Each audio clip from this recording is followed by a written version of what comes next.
I worked night shifts for years. The kind of hours where time feels like it isn't moving, where the world outside the dispatch center feels thinner somehow. Most nights, it's quiet. A few domestic disputes. A drunk driver. Maybe a cow loose on County Road 12. You learn to live in the silence between calls. You learn to fill that space with the hum of the monitors, the low buzz of fluorescent lights, the occasional sip from coffee that's been sitting too long. That night, I remember thinking it was too quiet. It was just past 2 in the morning when the call came in. A man's voice, breathless but not panicked. I don't know how to explain it, he said. There's a car, just sitting in the middle of the intersection at County Road 6 and Old Timber. Lights on, engines running, no one inside. I typed the details into the CAD system automatically, fingers moving before my mind caught up. We get stranded vehicles sometimes. Usually drunk drivers who wander off. Or someone pulls over to make a call and forgets to turn off the ignition. But his tone, it wasn't the situation itself that bothered him. It was like he was unsettled, almost embarrassed to be reporting it. Any movement around the vehicle? I asked. No, he said. But he paused, like he didn't want to say the next part. I thought I saw someone in the driver's seat when I first pulled up. Then the lights kind of flickered, and there was no one. I dispatched 2 units, Car 214 and Car 219, and told the caller to stay in his truck until they arrived. The roads out there are empty at night. You can drive for 10 minutes without seeing headlights. While I waited for the officers to get on scene, I pulled up the intersection on the satellite map. It was just as I remembered, 2 narrow rural roads crossing each other, surrounded by nothing but flat land and barbed wire fences. 214 to base, came Officer Landry's voice after a few minutes. We've got the vehicle in sight. Something in his tone made me sit up a little straighter. Copy, 214. Confirm no occupants. I asked. There was a pause. Just the hiss of open radio air. Then Landry spoke again. Negative. Vehicles running. Lights on. No one inside. 219 to base, Officer Harper added. Driver's doors unlocked. No sign of struggle. I typed it into the log, but my eyes kept drifting to the clock. The caller had said it was sitting dead center in the intersection. That's a dangerous place to leave a car, even at night. Running plates now, Harper said. I could hear faint wind through his radio. A moment later, Landry's voice came back. Dispatch, you're not going to believe this. Go ahead, I said. The radio in the car is on, he said. There was another pause. And it's playing your voice. I froze with my hands still on the keyboard. What do you mean, my voice? It's you, Landry said slowly. Like a recording. Talking about a stranded vehicle on County Road 6 and Old Timber. Word for word what you just said over the air. I glanced at the other dispatcher in the room. She raised her eyebrows like she'd heard it too, but didn't say anything. Are you saying it's picking up the police frequency? I asked. No, Landry said. It's weird. It's not the actual radio chatter. It's quieter, like a phone call recording. Harper cut in. It's looping. Every few seconds, it starts over. Any movement around the vehicle? No, but I thought I saw someone. I knew those words. I just said them less than 5 minutes ago. Can you shut off? I asked. Already tried, Harper replied. Knobs busted. Won't turn. Volume control doesn't work either. Static hissed faintly over the radio. Then Landry spoke again. Dispatch, this car's warm. My first thought was obvious. Someone had just been in it. But Harper's voice came through again before I could respond. Keys are in the ignition. They're ice cold. By then, my skin was crawling.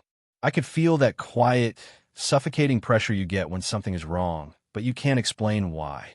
Dispatch to units. Check the surrounding area. Footprints, tire tracks, anything. They moved out, and for a moment, all I could hear over the air was the faint crunch of gravel under boots. No fresh tracks, Harper said after a minute. Ground's dry. If someone walked away, we'd still see dust shift. Nothing.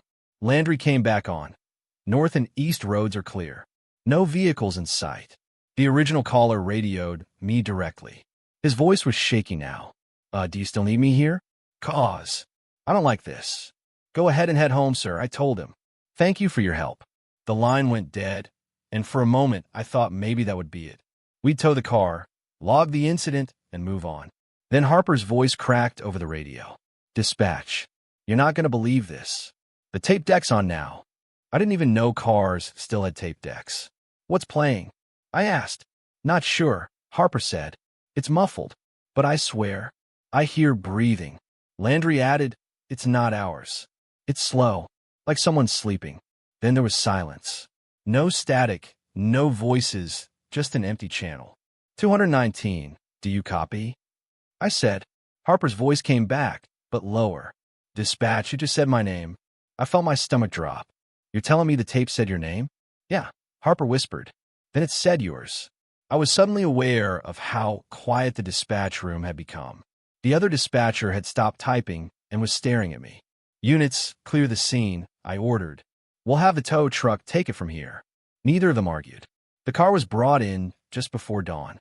I watched from the loading bay as the tow operator backed it into the impound lot. Even from distance, I could see the glow of the dashboard lights. When he killed the ignition, the radio died instantly. No looping voice, no breathing, just silence. The evidence tech went over it later that morning. He said there were no tapes in the car. The tape deck? Empty. The radio? Stock AM/FM. No way to play back police audio. And the recording Harper swore was my voice? No trace of it anywhere. The car was registered to a man who'd been reported missing 2 months earlier in another state. I still think about that call, about the way my own voice sounded when they described it to me. Flat, routine, the way I sounded every night in this job. Sometimes, when it's late and quiet, I'll catch myself glancing at the radio in the corner of the room. And just for a second, I'll swear I can't hear that loop starting again. 0.3 nights after the county road call, I was back on shift. Same hour, same stillness. I told myself I was overthinking it, that the car, the radio, all of it was just some messed up combination of electrical issues and adrenaline. You see enough strange stuff in this job, and you learn to file it away under unexplained and keep moving. But I wasn't ready for another call about it. Not so soon. It was around 2:30 when the phone lit up again. The man on the other end sounded unsure, like he wasn't sure this was worth reporting. Yeah, I think there's something you should know about the car you guys picked up last week. I froze. What about it? I'm driving by the intersection right now, he said. It's back. I didn't understand at first. The car was still an impound. I'd seen it myself through the fence the day before, sitting there behind the padlock. What do you mean back? I asked. It's just sitting there again, he said. Same spot, same lights. But there's a woman in it this time. My stomach turned.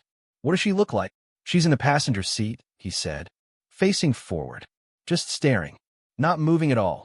I radioed Landry and Harper, the same 2 officers from before, and sent them to the intersection. The caller said he'd pull over far enough away to keep an eye on the car until they arrived. Do you see her moving? I asked. No, he said. Then, after a pause, wait, yeah. She just turned her head. She's looking right at me. Something in his voice made my fingers grip the desk harder. How far away are you parked? I asked. A good 50 yards, he said. I don't know how she can see me, but... He stopped. What is it? I asked. She's smiling. By the time Landry's voice came over the radio, 214 on scene, my hands were damp with sweat. Confirm female occupant in the vehicle? I asked. Long pause. Negative, Landry said. Vehicle's empty. Same as before. I glanced at the phone, where the caller was still on the line. She's in there, he insisted quietly. She hasn't stopped looking at me. Sir, I said, the officers are right there. They're telling me the car is empty. I'm telling you it's not, he said. She's got her hands at her lap, and she's still smiling. Over the radio, Harper reported, driver's doors locked this time. No keys in sight. The caller's breathing was quickening. She's turning her head back forward now, looking straight ahead. Wait, he stopped again. What's that red light? I sat up straighter. What red light? In front of her, he said, like on the dash. I knew immediately what he meant. The patrol cars have dash cams mounted inside. When they're recording, a small red LED comes on. Except this wasn't a patrol car. The caller's voice dropped to a whisper. She's staring right at it, like she knows it's there. Landry broke in again over the radio. Dispatch, we've got something strange here. There's a faint red light on the dash, but no camera system in this vehicle. Looks like it's built in. That's not factory, Harper added. The caller whispered.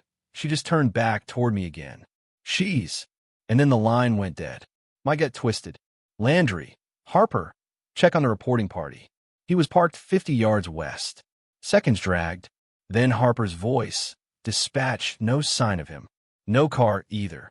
The air in the dispatch room felt heavier. Are you sure you've got the right spot? I asked.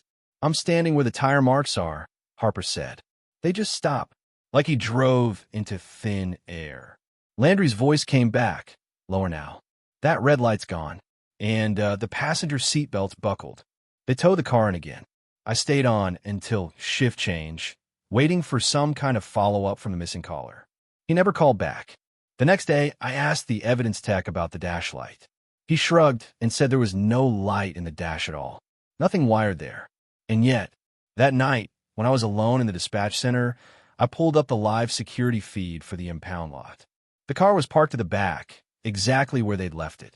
I told myself I was being stupid, but I couldn't look away. And then, in a grainy black and white image, I saw it, just for a second. A faint red dot glowing in the passenger side. A week passed before I could bring myself to listen to the tapes. We record every transmission on a 24-hour loop, backing it up into the archives at the end of each shift. It's a habit I've never really questioned.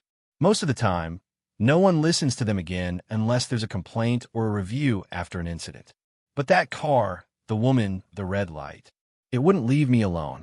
I kept thinking about the caller who disappeared, how I never even got his name, how his voice just cut out mid-sentence, like someone had yanked the cord from the wall.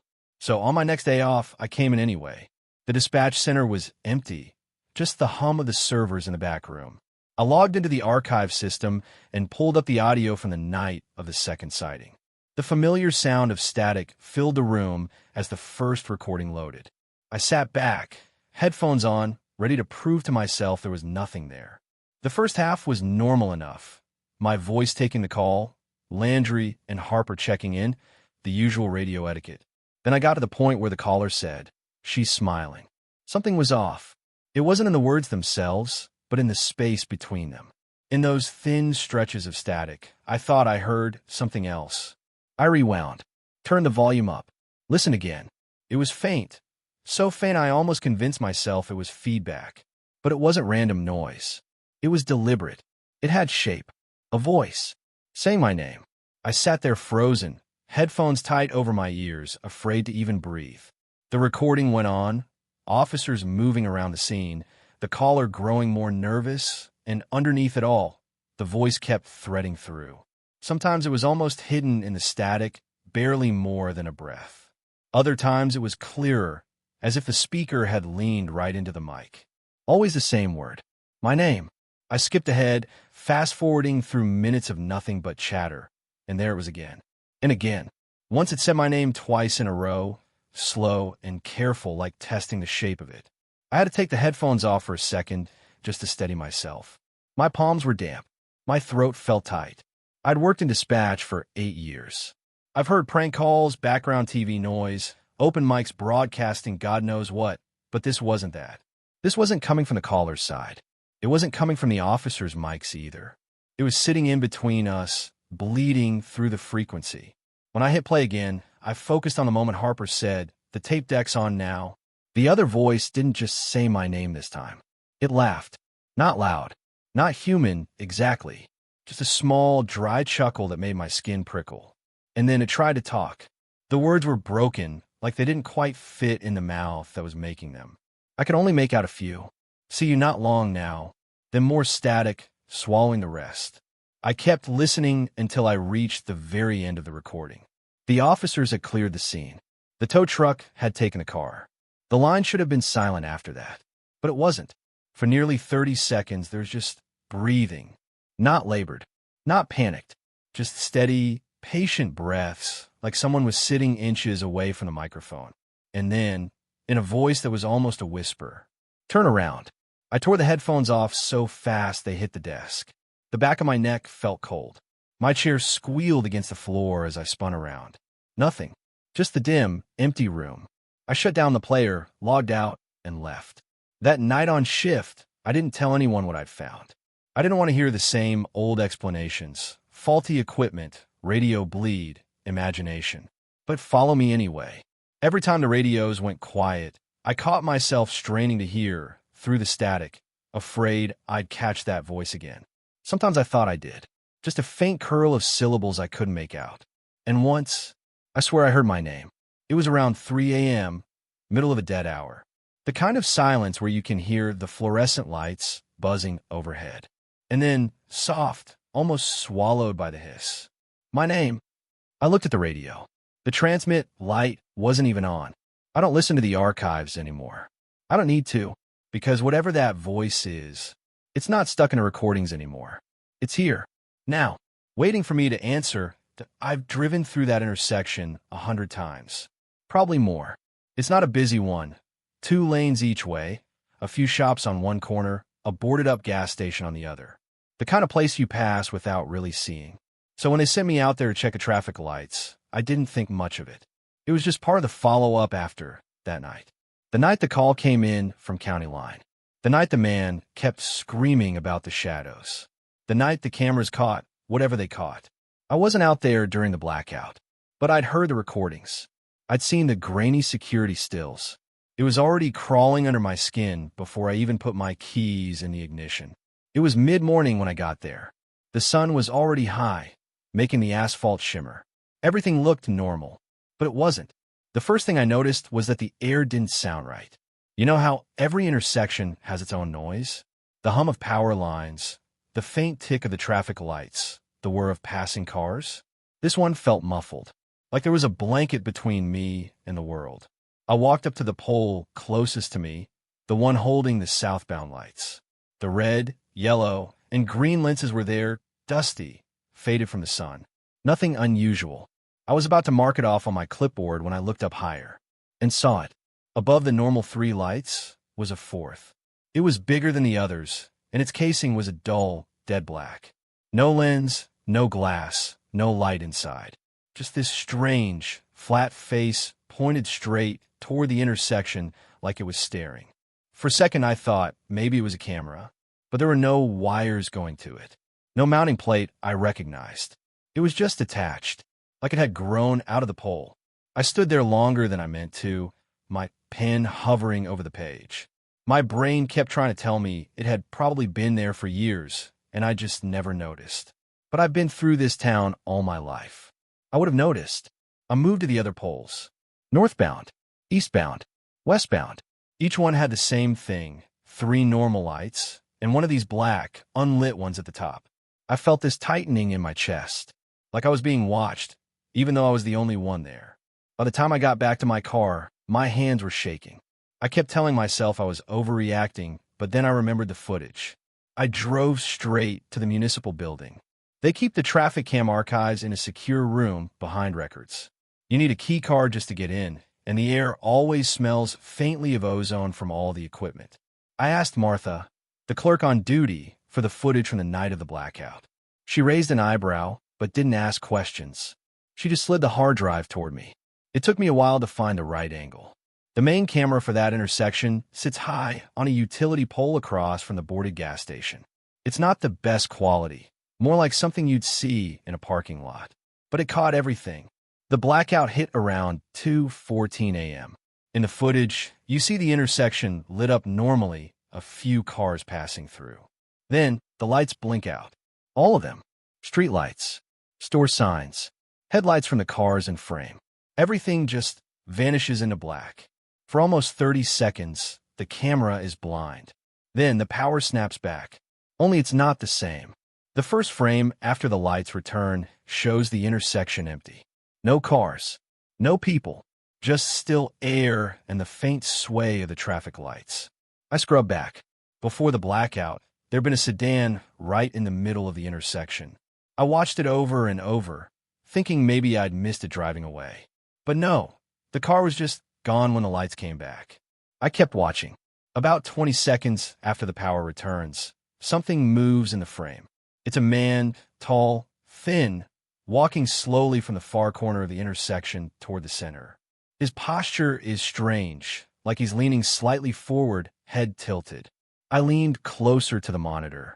As he reaches the middle of the intersection, he stops. Looks straight up, right toward that black fourth light.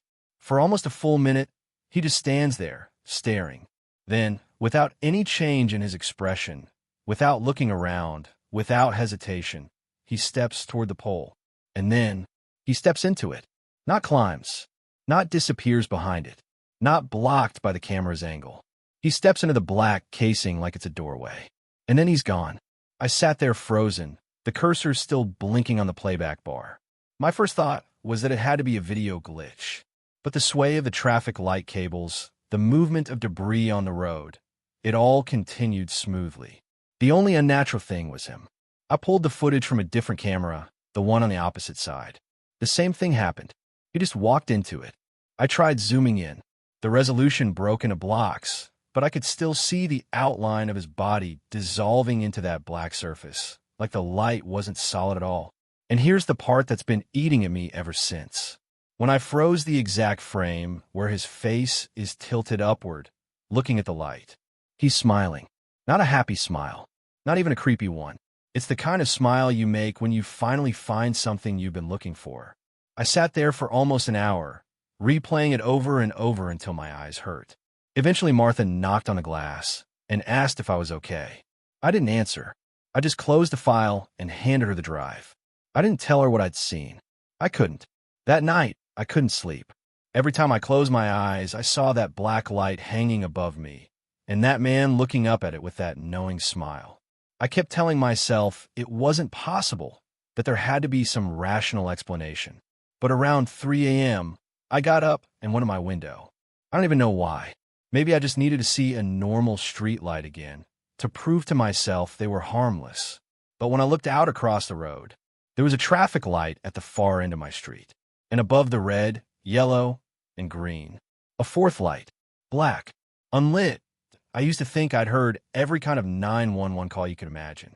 You work long enough in dispatch, and the patterns start to blur together. The shouting drunk fights, the soft-spoken shoplifters, the people screaming in that high, animal tone you never forget. You get numb to the panic. You learn how to talk people through the worst night of their lives without letting their fears spill into your own voice. That night, that call, it didn't fit into any category I'd known. It was just past 2 a.m. The floor was quiet. Only me and Kelly, a newer hire who still jumped when the phones rang. I was in that half-alert state you get after midnight, sipping lukewarm coffee, scrolling through a training memo I'd read 5 times before. The line lit up. The number was local. No name. I patched in. 911. What's your emergency? Nothing. I was about to repeat myself when I heard it. A man's voice, barely above a whisper. They're my crawl space. I sat up straight. Sir, I need you to speak clearly. Who's in your crawl space? A pause. Then, still in that paper-thin voice. I don't know, but I can hear them. Something about the way he said it.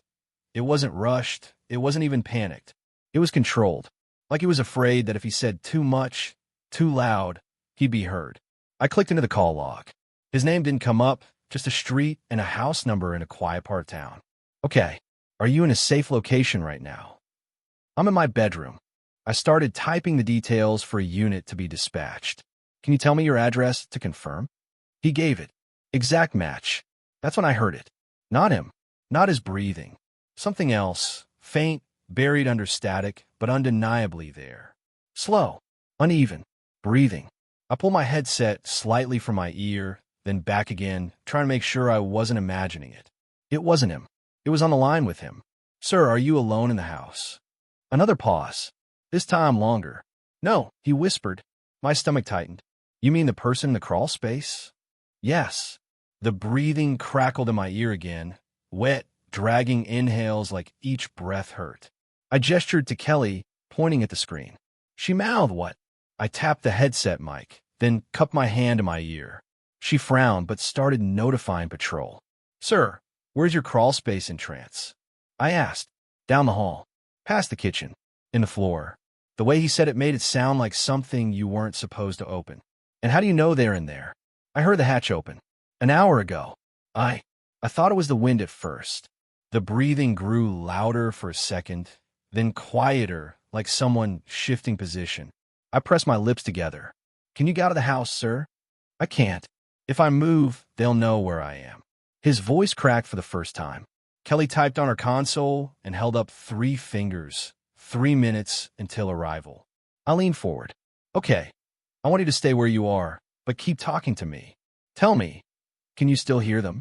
I think. The breathing hissed through my headset again, stronger this time, and I swear I heard something under it. The faint, sticky sound of lips parting. Then a voice. Not words, just a low hum. My skin went cold. Sir, do you know this person? No. The hum deepened for a moment, then stopped. Sir, I need you to... The man cut me off, his voice shaking now. It's right under me. I sat back. What? The crawl space. It runs under the bedroom. Kelly's eyes darted to me. I covered the mic 2 minutes. She nodded. Sir, stay calm. I've got officers on the way. Do not engage. Just. The line popped with static. Then a sound, sharp, deliberate. Knocking. 3 slow knocks. From somewhere beneath him. I felt my throat tighten. Sir, they're almost there. Do not move. The breathing in my ear wasn't just coming from the other voice now. His breathing matched it. The same rhythm. The same ragged edges. Sir, are you all right? He didn't answer. Sir, that's when I heard it. The sound of something scraping. Wood on wood. Like a hatch being slid open. Kelly was already on the radio, urging the responding units to hurry. I heard a creak. Then his voice, lower, almost a growl. It's looking at me. Every instinct I had told me to talk him down, to keep him anchored until help arrived, but my own words felt stuck in my throat. What do you mean it's looking at you? Silence. The breathing was so loud now it hurt my ear. Sir, can you? The line went dead. Kelly swore under breath. The unit arrived less than a minute later. I listened to the open channel as they went in. First floor clear. No suspect. Bedroom empty. Crawl space hatch open. No sign of forced entry. And the homeowner gone. They searched the house, the yard, the street. Nothing. The only thing they found was the phone, lying on the bedroom floor next to the open hatch. When they played back the call recording for the report, the second voice, the breathing, was still there. But the part that got me wasn't the breathing. It was something right before the line cut out. A whisper. So faint and almost blended with the static. It said my name. I thought maybe the call from last night was over.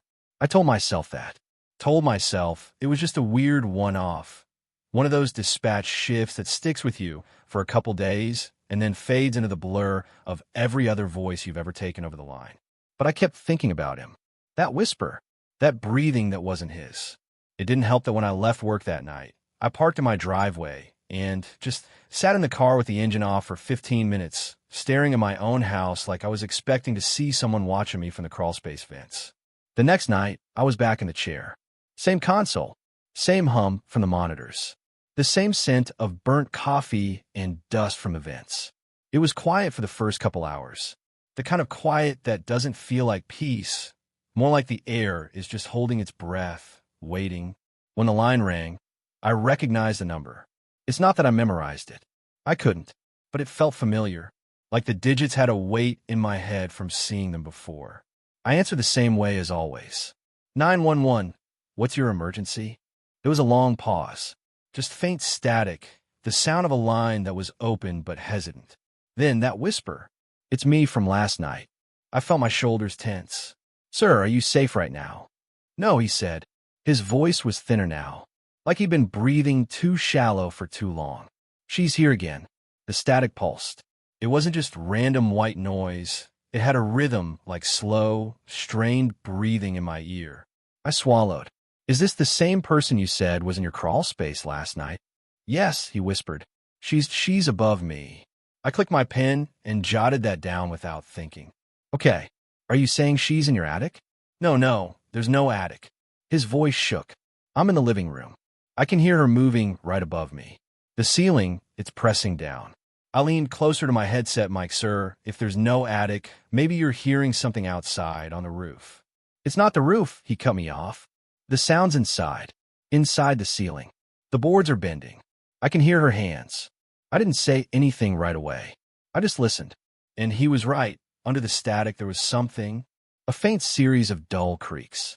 Not like the random settling of wood in the night. This was patterned. Left, right? Left, right? Slow. You're sure there's no crawl space above the living room? I asked. No crawl space. No attic. Nothing, he said. It's a flat roof. I checked the plans when I moved in. I wanted to know what was over me when I slept. I thought about that for a second. It's not something most people check, but his voice made it sound like he had a reason. Like maybe this wasn't the first time he'd worried about something overhead. Another creak came through the line.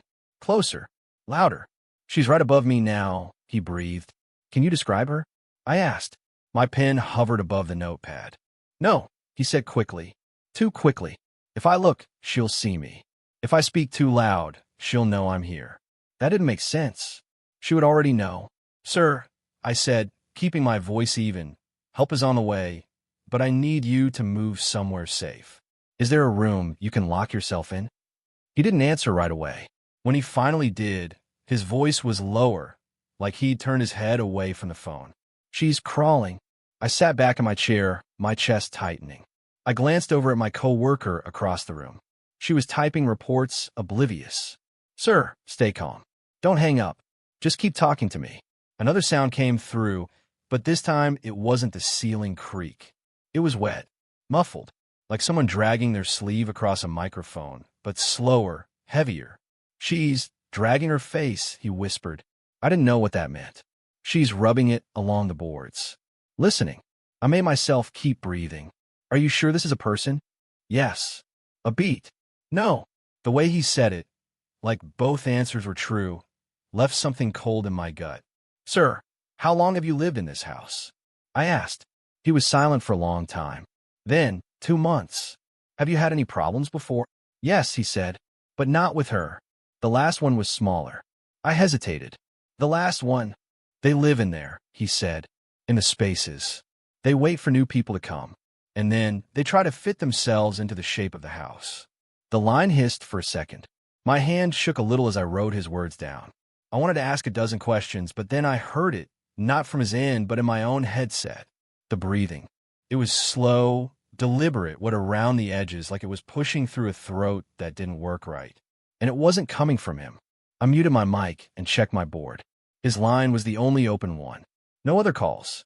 No conference. No patch. Still, the breathing stayed. I unmuted. Sir, I can hear it too. His breath hitched. Don't tell her that. Why? I asked. Because if she knows you can hear her, she'll want you next. The ceiling creaked again in his house. A long, slow stretch of wood. Sir, I'm going to stay with you until officers arrive. Can you tell me your exact address again? He did. I passed it to dispatch. But even as I did, part of me wondered if they'd actually find anything. If they'd even believe him. She's stopping, he whispered. I heard it too. The crawling noise paused. Then there was this faint knock. Just one. Right above him. She's listening, he said. The breathing in my headset got closer. Louder. My mic was still open, but I couldn't make myself say anything. I think she's deciding, he murmured. I swallowed hard. Deciding what? If I'm empty enough for her to move into. I gripped my pen until my knuckles ached. I was supposed to keep him calm, but I couldn't even keep my own heart steady. There was a sudden scraping sound, sharp and fast, like nails raking across wood. It tore through my headset. He sucked in a breath. She's going back, he whispered. Back into the wall. The sound faded. The breathing in my ear thinned out until it was just static again. Sir, are you still with me? I asked. Yes, he said, almost too soft to hear. But she's not gone. The officers arrived a few minutes later. They found him sitting in the middle of his living room floor, staring at the ceiling. No sign of forced entry. No footprints. No attic. No space above the ceiling at all. When they told me that, I just stared at my notes. I'd written it all down, but looking at the words, they didn't feel real anymore. And yet, I kept hearing that breathing. Not on my headset now. In my house. Somewhere above me that I don't know what it is about certain sounds that feel wrong. Not loud ones, not obvious ones. It's the small, deliberate noises that get under your skin. The kind you almost convince yourself you imagined, until they happen again. That night, the house was quiet. Too quiet for how tense it felt. We'd already been there for over an hour, doing slow sweeps with our flashlights. The place belonged to the Stenner family. They'd called earlier in the evening, husband frantic, wife crying in the background, swearing someone was inside their home. So they'd heard breathing in the walls. So they could hear footsteps in rooms they weren't in. We took it seriously, but there were already some details that didn't make sense. For one, the layout of the house was strange. It looked normal from the outside, just a narrow two-story home. But inside, the hallways bent in ways they shouldn't. The upstairs landing didn't line up right with the rooms we'd seen from below. And when I checked the city's property records, the floor plan was different than what we were walking through. Like there was an extra strip of space unaccounted for, tucked between the living room and the kitchen. Nothing you could access, nothing you could see, but the dimensions didn't add up. We'd already split into pairs to cover more ground. My partner, Lo, stuck with me downstairs while the other two officers swept the bedrooms. It was about 20 minutes into the search when I heard it. A tap, just one, right under my feet, like a knuckle rapping lightly on the wood. I froze mid-step, listening hard. Lo glanced at me. "You good?" he whispered. I nodded, though I wasn't. I shifted my weight to listen better, and there it was again. Tap, right below us. But here's the thing. There was no basement in the Stenner house. I checked before we came in.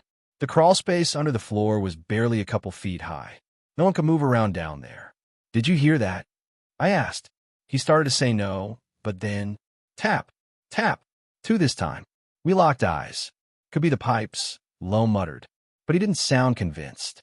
We stood there for a while, waiting. Nothing.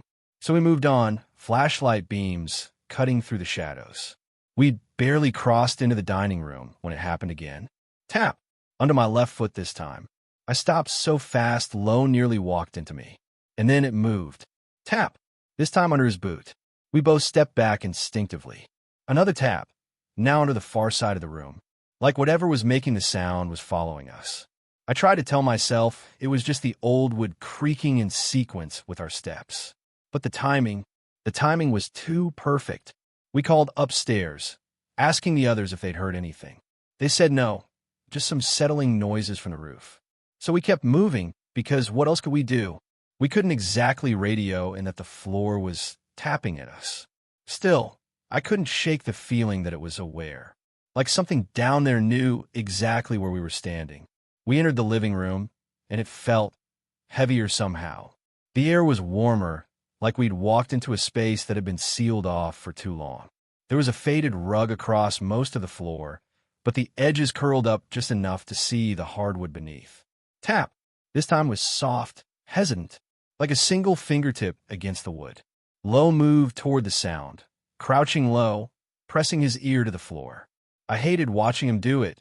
Something about the thought of his face inches from whatever was beneath made my stomach twist. He stayed there a moment, then straightened. "It's moving," he said quietly. "I can hear it sliding under boards." I felt my chest tighten. "How big?" He shook his head. "Not big, but fast." We stepped onto the rug, slow and careful. Tap, tap, tap. 3 quick knocks directly under us. I could feel them through my boots this time. The vibrations weren't strong, but they were deliberate, like they wanted us to know exactly where they were. We called for the others to come down, and while we waited, the knocking started to move again. Not away from us, around us. Circling. We could hear it darting under the floor in short bursts, always stopping just long enough for us to track it before shifting again. The other 2 officers arrived, and, of course, the sound stopped. We all stood there, waiting for it to start again, but the room was dead quiet. I could feel their doubt. Like maybe Lo and I were both just jumpy, hearing things that weren't there. And I almost believed that, until one of them took a step toward the couch. Tap, right under his foot. He froze. We all turned to him at the same time. Tap. This time it came from behind us. We didn't even speak. We all just started moving through the house together, staying close. And the sound followed. No matter what room we stepped into, it was already there. Sometimes ahead of us, sometimes behind, but always close. It didn't echo, didn't fade. It was sharp and near, like someone was crawling just inches beneath the floor, keeping pace. At one point, we stopped in the hallway to listen, hoping to catch it in the act without moving. For a few seconds, there was nothing. And then, tap, tap, tap, tap. A slow, steady rhythm that didn't match our breathing or heartbeats. Almost like footsteps. Lo leaned close to me. Do you feel like it's choosing where to be? I didn't answer because the truth was, yeah, it wasn't random. It wasn't aimless. It was picking its spots.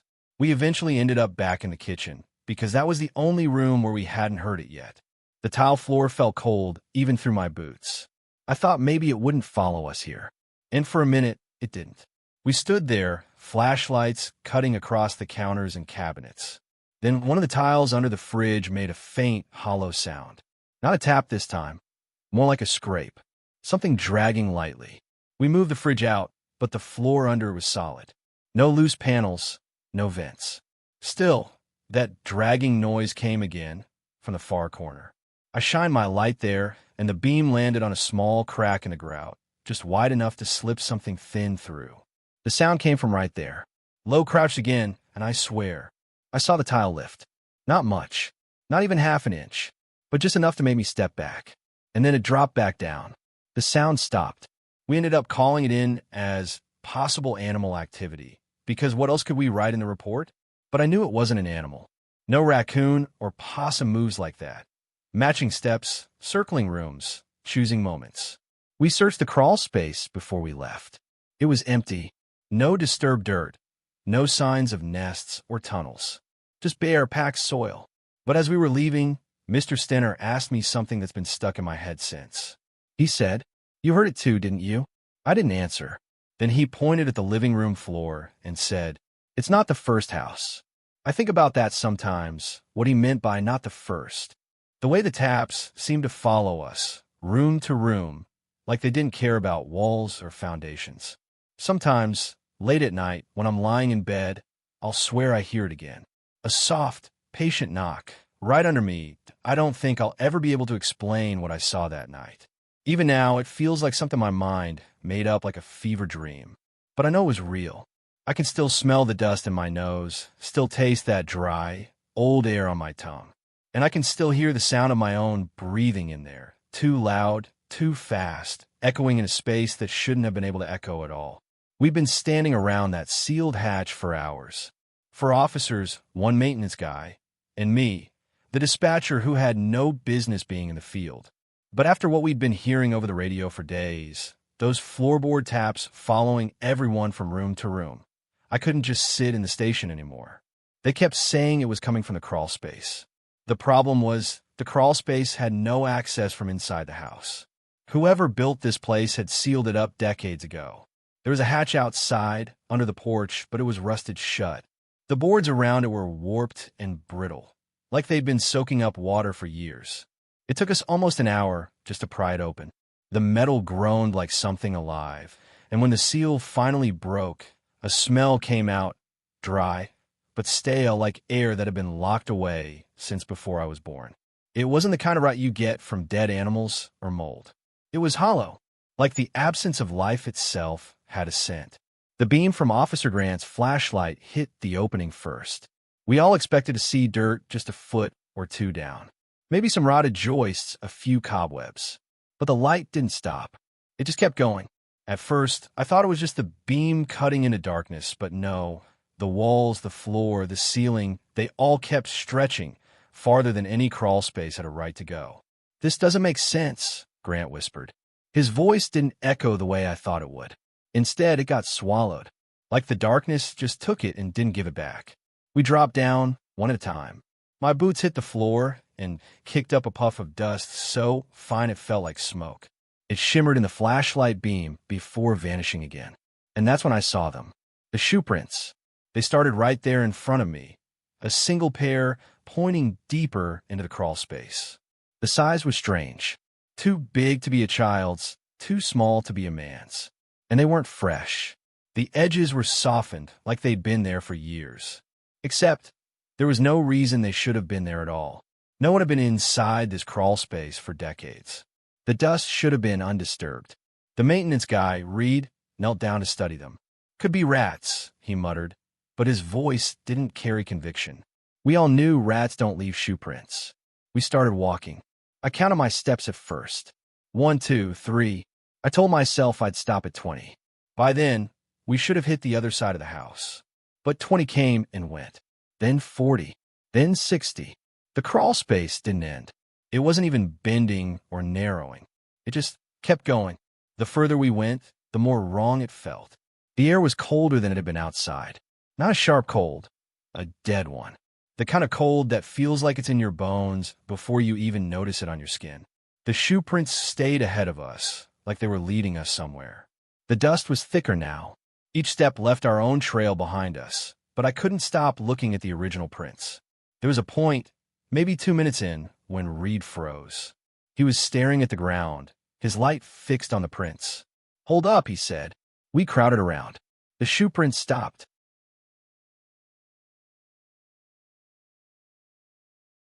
One step, 2 steps, and then nothing. The last one cut off halfway, the front of the print missing entirely, like the person had been lifted mid-step. No turn, no scuff marks, no backwards walk. Just gone. Something about it made my stomach lurch. The idea of someone just vanishing in this place felt too real, too possible. Grant was the first to break the silence. "Let's head back." But when we turned around, I swear to God, the hatch wasn't there. The beam from our flashlights should have lit up the opening in the distance. Instead, there was only more crawl space, stretching on behind us exactly the way it did in front. Reed cursed under his breath. We didn't take any turns. We didn't. "Shut up," Grant snapped. It wasn't anger in his voice. It was fear. We started walking faster, our lights swinging over the low ceiling and the endless floor. The air felt heavier now. Each breath tasted like dry metal. And then, faintly at first, I heard it. Tap, tap, tap. I froze. The sound was coming from under my feet. It wasn't random. It had a rhythm. 3 soft taps, a pause, then 3 more. Grant's light darted to the ground. But of course, there was nothing there. Just our boots and the dust. The tapping stopped, but before I could exhale, it started again, this time behind us. Reed swore again, louder. We moved, not running but faster than walking. The tapping followed, sometimes from ahead, sometimes from the sides, sometimes from directly under me. So close, I felt it in the soles of my boots. The crawlspace floor looked the same no matter how far we went. Same gray dust, same splintered boards. I kept checking the prints, but now there were more of them. Not just the original pair, dozens. All different sizes. Some small, like a child's. Some large, heavy, pressing deeper into the dust. And all of them ended the same way. Mid-step. We should have been panicking by then, but it felt like the air was pressing in on us, slowing everything down. My thoughts felt thick, like they were trying to push through syrup. At some point, Reed stopped moving. He was staring straight ahead. "Do you see that?" I followed his light. Far ahead, in the beam, there was something standing in the crawl space. It wasn't moving. It wasn't even shaped right, too thin, too long in places, its head tilted at an angle that made my neck ache just looking at it. Before anyone could say a word, the light hit its face. I wish I could tell you what I saw, but the second the beam touched it, my vision blurred. Like I'd stared into a camera flash, except it didn't fade. I could still see the shape, the way its feet didn't quite touch the ground, but its face, my mind just wouldn't hold on to it. Grant killed his light. We stood there in the dark, breathing hard, listening to the tapping start up again. Closer now, like it was right next to us. I don't know how long we stood there. It could have been seconds. It could have been an hour. But eventually, the cold air shifted, and when we turned, the hatch was just there. We didn't speak. We didn't look at each other. We just climbed out. The moment my boots hit the grass outside, I felt it. The air was warmer, fuller, like it had weight again. I turned back, half expecting to see that impossible stretch behind the opening. But all I saw was a normal crawl space, shallow, cramped, filled with dirt and spiderwebs. No shoe prints, no dust, no tapping. We sealed the hatch. No one has opened it since. But some nights, when the station's quiet and the radio's dead, I swear I can still hear it. That dry, hollow tapping, following me from room to room. It was one of those nights where the room felt smaller than it was. The kind where the silence between calls wasn't peaceful, just heavy. Like the air itself was waiting for something to happen. The other dispatchers were halfway, through their shift, scrolling through their phones, sipping old coffee. I was trying not to stare at the clock. It was 12:47 a.m. Still early enough in the night for trouble to find someone, but late enough for the wrong kind of people to be awake. The call came in with no ringtone, no warning, just the click of my headset and the line opening. Hello. It was a kid's voice, quiet but steady. Not the usual crying or panic I hear from children who call in. This one sounded like he had been sitting there for a while, deciding if he should dial. "This is 911, I said, trying to keep my tone soft. "What's your emergency?" There was a pause. I could hear him breathing. "Slow. Careful." There's a lady," he whispered. I straightened in my chair. "A lady where?" "Outside my window." His voice had this flatness to it, like he was stating a fact. Not fear exactly, but something heavier. I pulled up the caller ID. It just said, unknown number. No address. That happens sometimes with certain cell plans, but with kids? That usually meant something wasn't adding up. "Okay," I said gently. "Can you tell me your name?" He hesitated. "Eli." "All right, Eli. How old are you?" 8.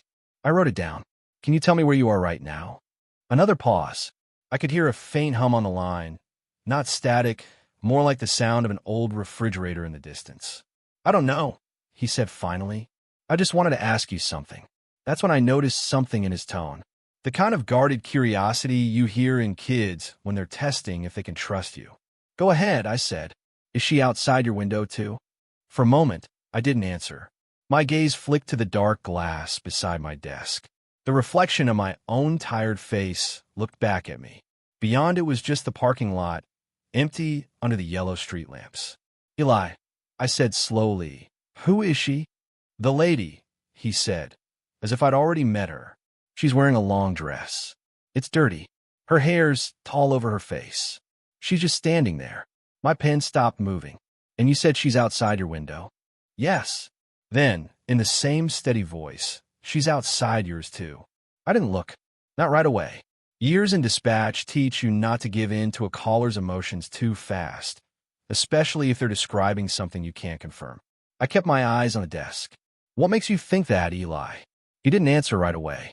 I could hear him shifting the phone against his ear, fabric brushing against the receiver. "Because she told me."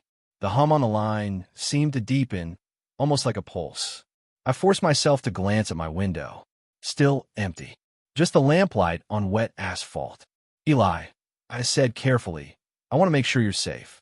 Can you go to another room? Somewhere without a window." A slow breath. "No." "Why not?"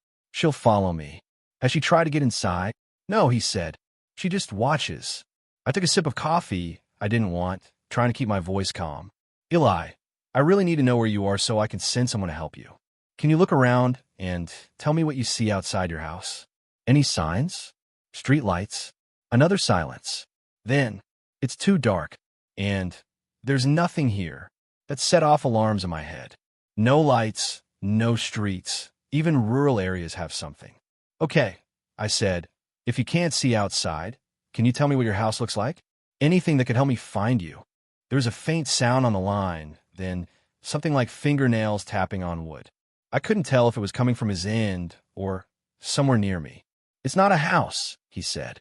"It's a room. My room. Do you live there, Eli?" "I don't know." That's when my stomach tightened. Something about his voice. He wasn't being evasive. He truly didn't know. "Eli, I want you to listen to me. We're going to figure out where you are, but I need you to stay on the line." Okay.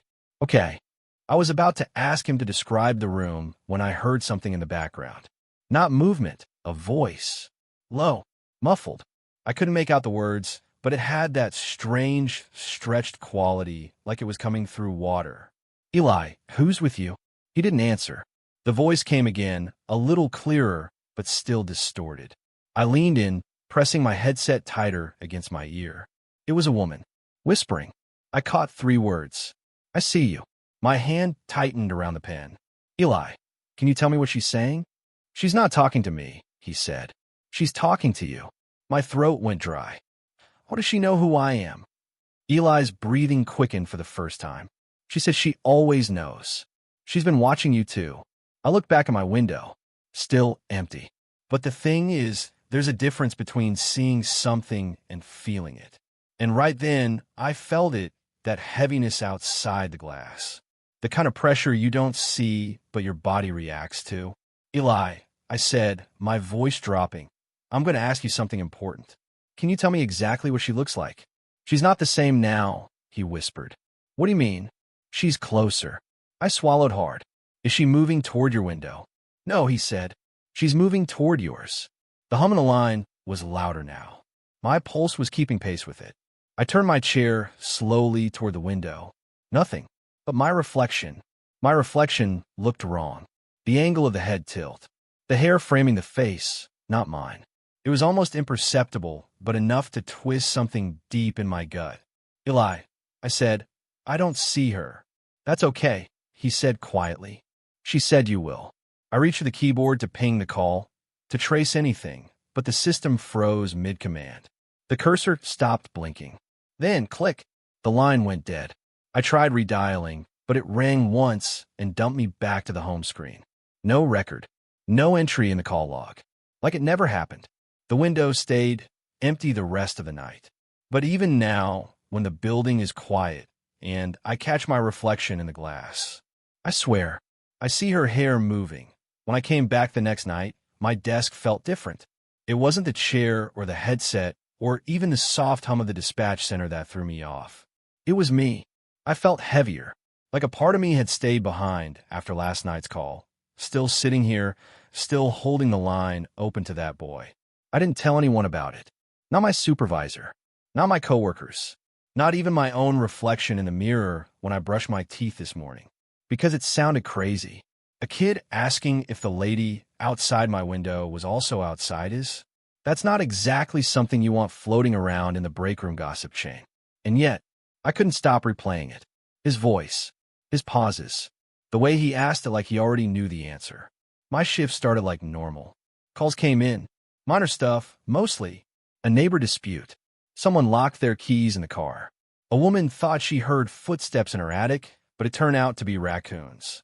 But every time the line went quiet between calls, I found myself glancing at the clock, almost like I was waiting.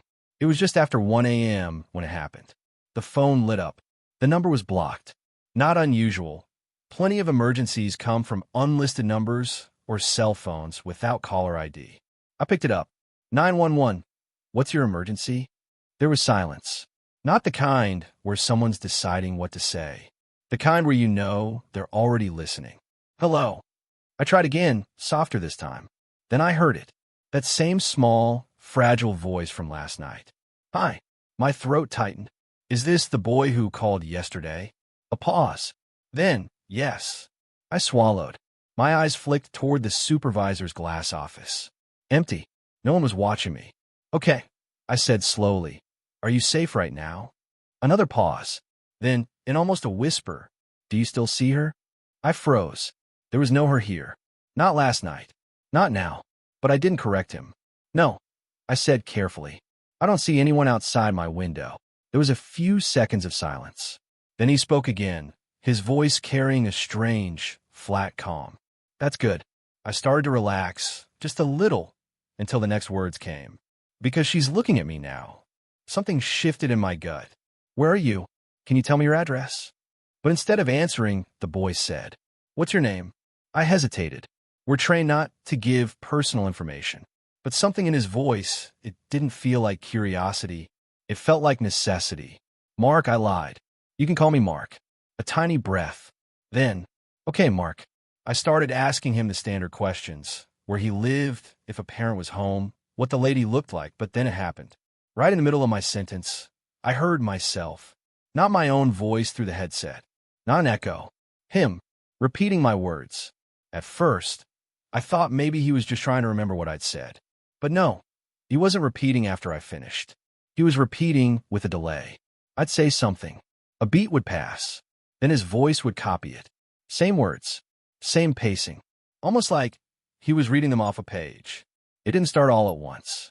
First, it was just the last few words of my sentences. Can you tell me your address? Tell me your address. Is anyone else there with you? Else there with you? The first time it happened, I thought he was mocking me. The second time, I thought maybe it was a game, something nervous kids do. But by the third time, my skin prickled with something worse. Because his tone wasn't playful. It wasn't even confused. It was deliberate. I asked, "Why are you repeating me?" A second later, his voice, "Why are you repeating me?" I leaned back in my chair. The rest of the room felt too bright, too loud. I could hear someone a few desks over laughing about something, completely unaware of what was happening on my line. "Listen, this is important," I said, trying to keep my voice steady. "If you're in danger, I need you to. If you're in danger, I need you to." I stopped midword. The delay between us was maybe 1 second, just enough for me to finish, for him to start. But it wasn't like a normal echo. An echo doesn't breathe. An echo doesn't sound thoughtful. I took my hand off the keyboard. "Are you doing that on purpose?" A beat. On purpose. I pushed my chair back a little, putting distance between me and the monitor. My own voice in his mouth, it was wrong. It sounded right, but it felt wrong. "What do you want?" I asked. 1 second. "What do you want?" The same cadence. The same small breath after the sentence. But then a change. My breath caught because I realized the sentence wasn't mine anymore. "I want you to look behind you." It wasn't what I'd said, but it came out in my voice. I sat frozen. My neck refused to turn. The office was well lit. I could see the reflection of the whole room in the dark glass of my monitor. Nothing behind me, but I didn't feel alone. I brought the headset closer to my mouth. "Who told you to say that?" He didn't answer. Instead, the delay came again, but this time there were two voices. His and another one, faint, almost whispering, layered beneath it. I couldn't make out the words. I didn't want to. I said his name, except I realized I didn't know it.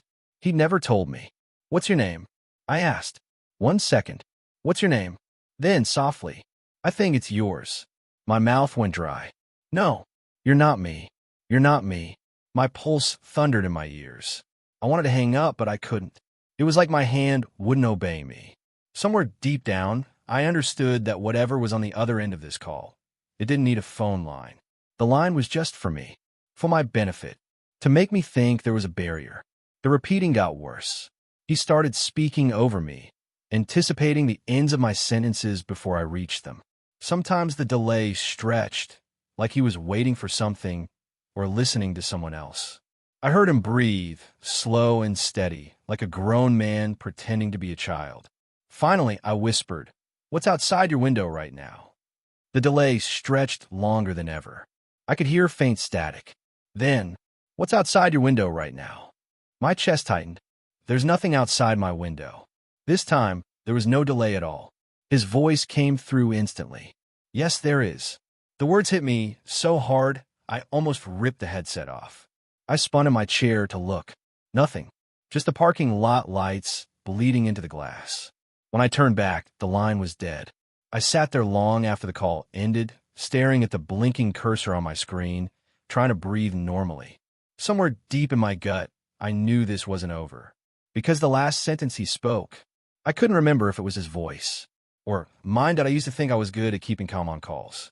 You learn that skill pretty early on as a dispatcher. You're the voice that's supposed to steady people when they're panicking. You can't sound like you're panicking yourself. But that night, that boy's voice, it made me feel like my own mouth was turning cold. It had started normal, well, as normal as a call like this can be. The kid had been whispering about a woman outside his house. He'd said she was moving along the windows. Now, in a tone that was way too calm, he told me she was at every window. I didn't even process it at first. "What do you mean, every window?" I asked him. There was a pause, just breathing on the other end, and then softly, "Every window." It wasn't the words that scared me. It was the way he said it, like he wasn't scared anymore, like he was resigned, like he'd already given up. I checked the CD notes from the officers on scene. They were still outside the property. Nothing suspicious in the yard. No footprints in the snow except the boys from earlier in the day. Clear around the perimeter. So I repeated it into the radio. "Unit 3-2, be advised, caller state subject is now at every window." Silence. Then my sergeant came back. Negative visual. All windows appear clear. Copy. Copy. Except I didn't copy. Not my gut. Because the boy wasn't lying. I could hear it. Kids lie differently than adults. Adults will sell you a story, polish it up, Try to make it believable. Kids, when they lie, they leave the edges rough. They stumble over details. They backtrack. This boy wasn't doing any of that. She's at all of them, he whispered again. She's not outside. The way he said not outside made something tighten in my chest. I glanced at the clock. 1:42 a.m. Calls this late always had a different weight. I asked him where exactly she was. Everywhere I look. I told him that was impossible. People can't be at multiple places at once. There was a sound in the background then. A dull tap, tap, tap. It moved from left to right. From the sound of it, he was near a hallway or a living room, maybe where two windows sat opposite each other. The taps weren't frantic. They were slow, deliberate, like someone running their fingernail along the glass. I told him to move away from the windows, to stay low. He didn't answer right away. And then, if I move, she moves too. I froze. Not because of the words, but because of the timing. Right as he said it, I thought I heard something in his voice, something layered under it. Like his words had an echo, but not from my headset. It was lighter, higher, feminine. I wanted to ask if he was sure he was alone in the house, but I didn't want to spook him. Instead, I asked what she looked like. He took too long to answer. Then, she looks like me. I could feel my own heartbeat in my ears. I glanced at the other dispatcher across from me. She had her headset on, but her eyes were on me. She'd caught enough of my side of the conversation to know something wasn't right. The boy kept talking, his voice dropping even lower. She's in the windows, but not outside. It's like the glass is a door she's stuck in. A strange description, but it hit me hard. I've seen kids make up monsters before. I've never heard one describe something like that. Not in a way that felt this specific. The radio clicked again. Dispatch, Unit 3-2. We're circling the property again. Advise the caller to stay put. We're not seeing anything. I told the boy what they'd said.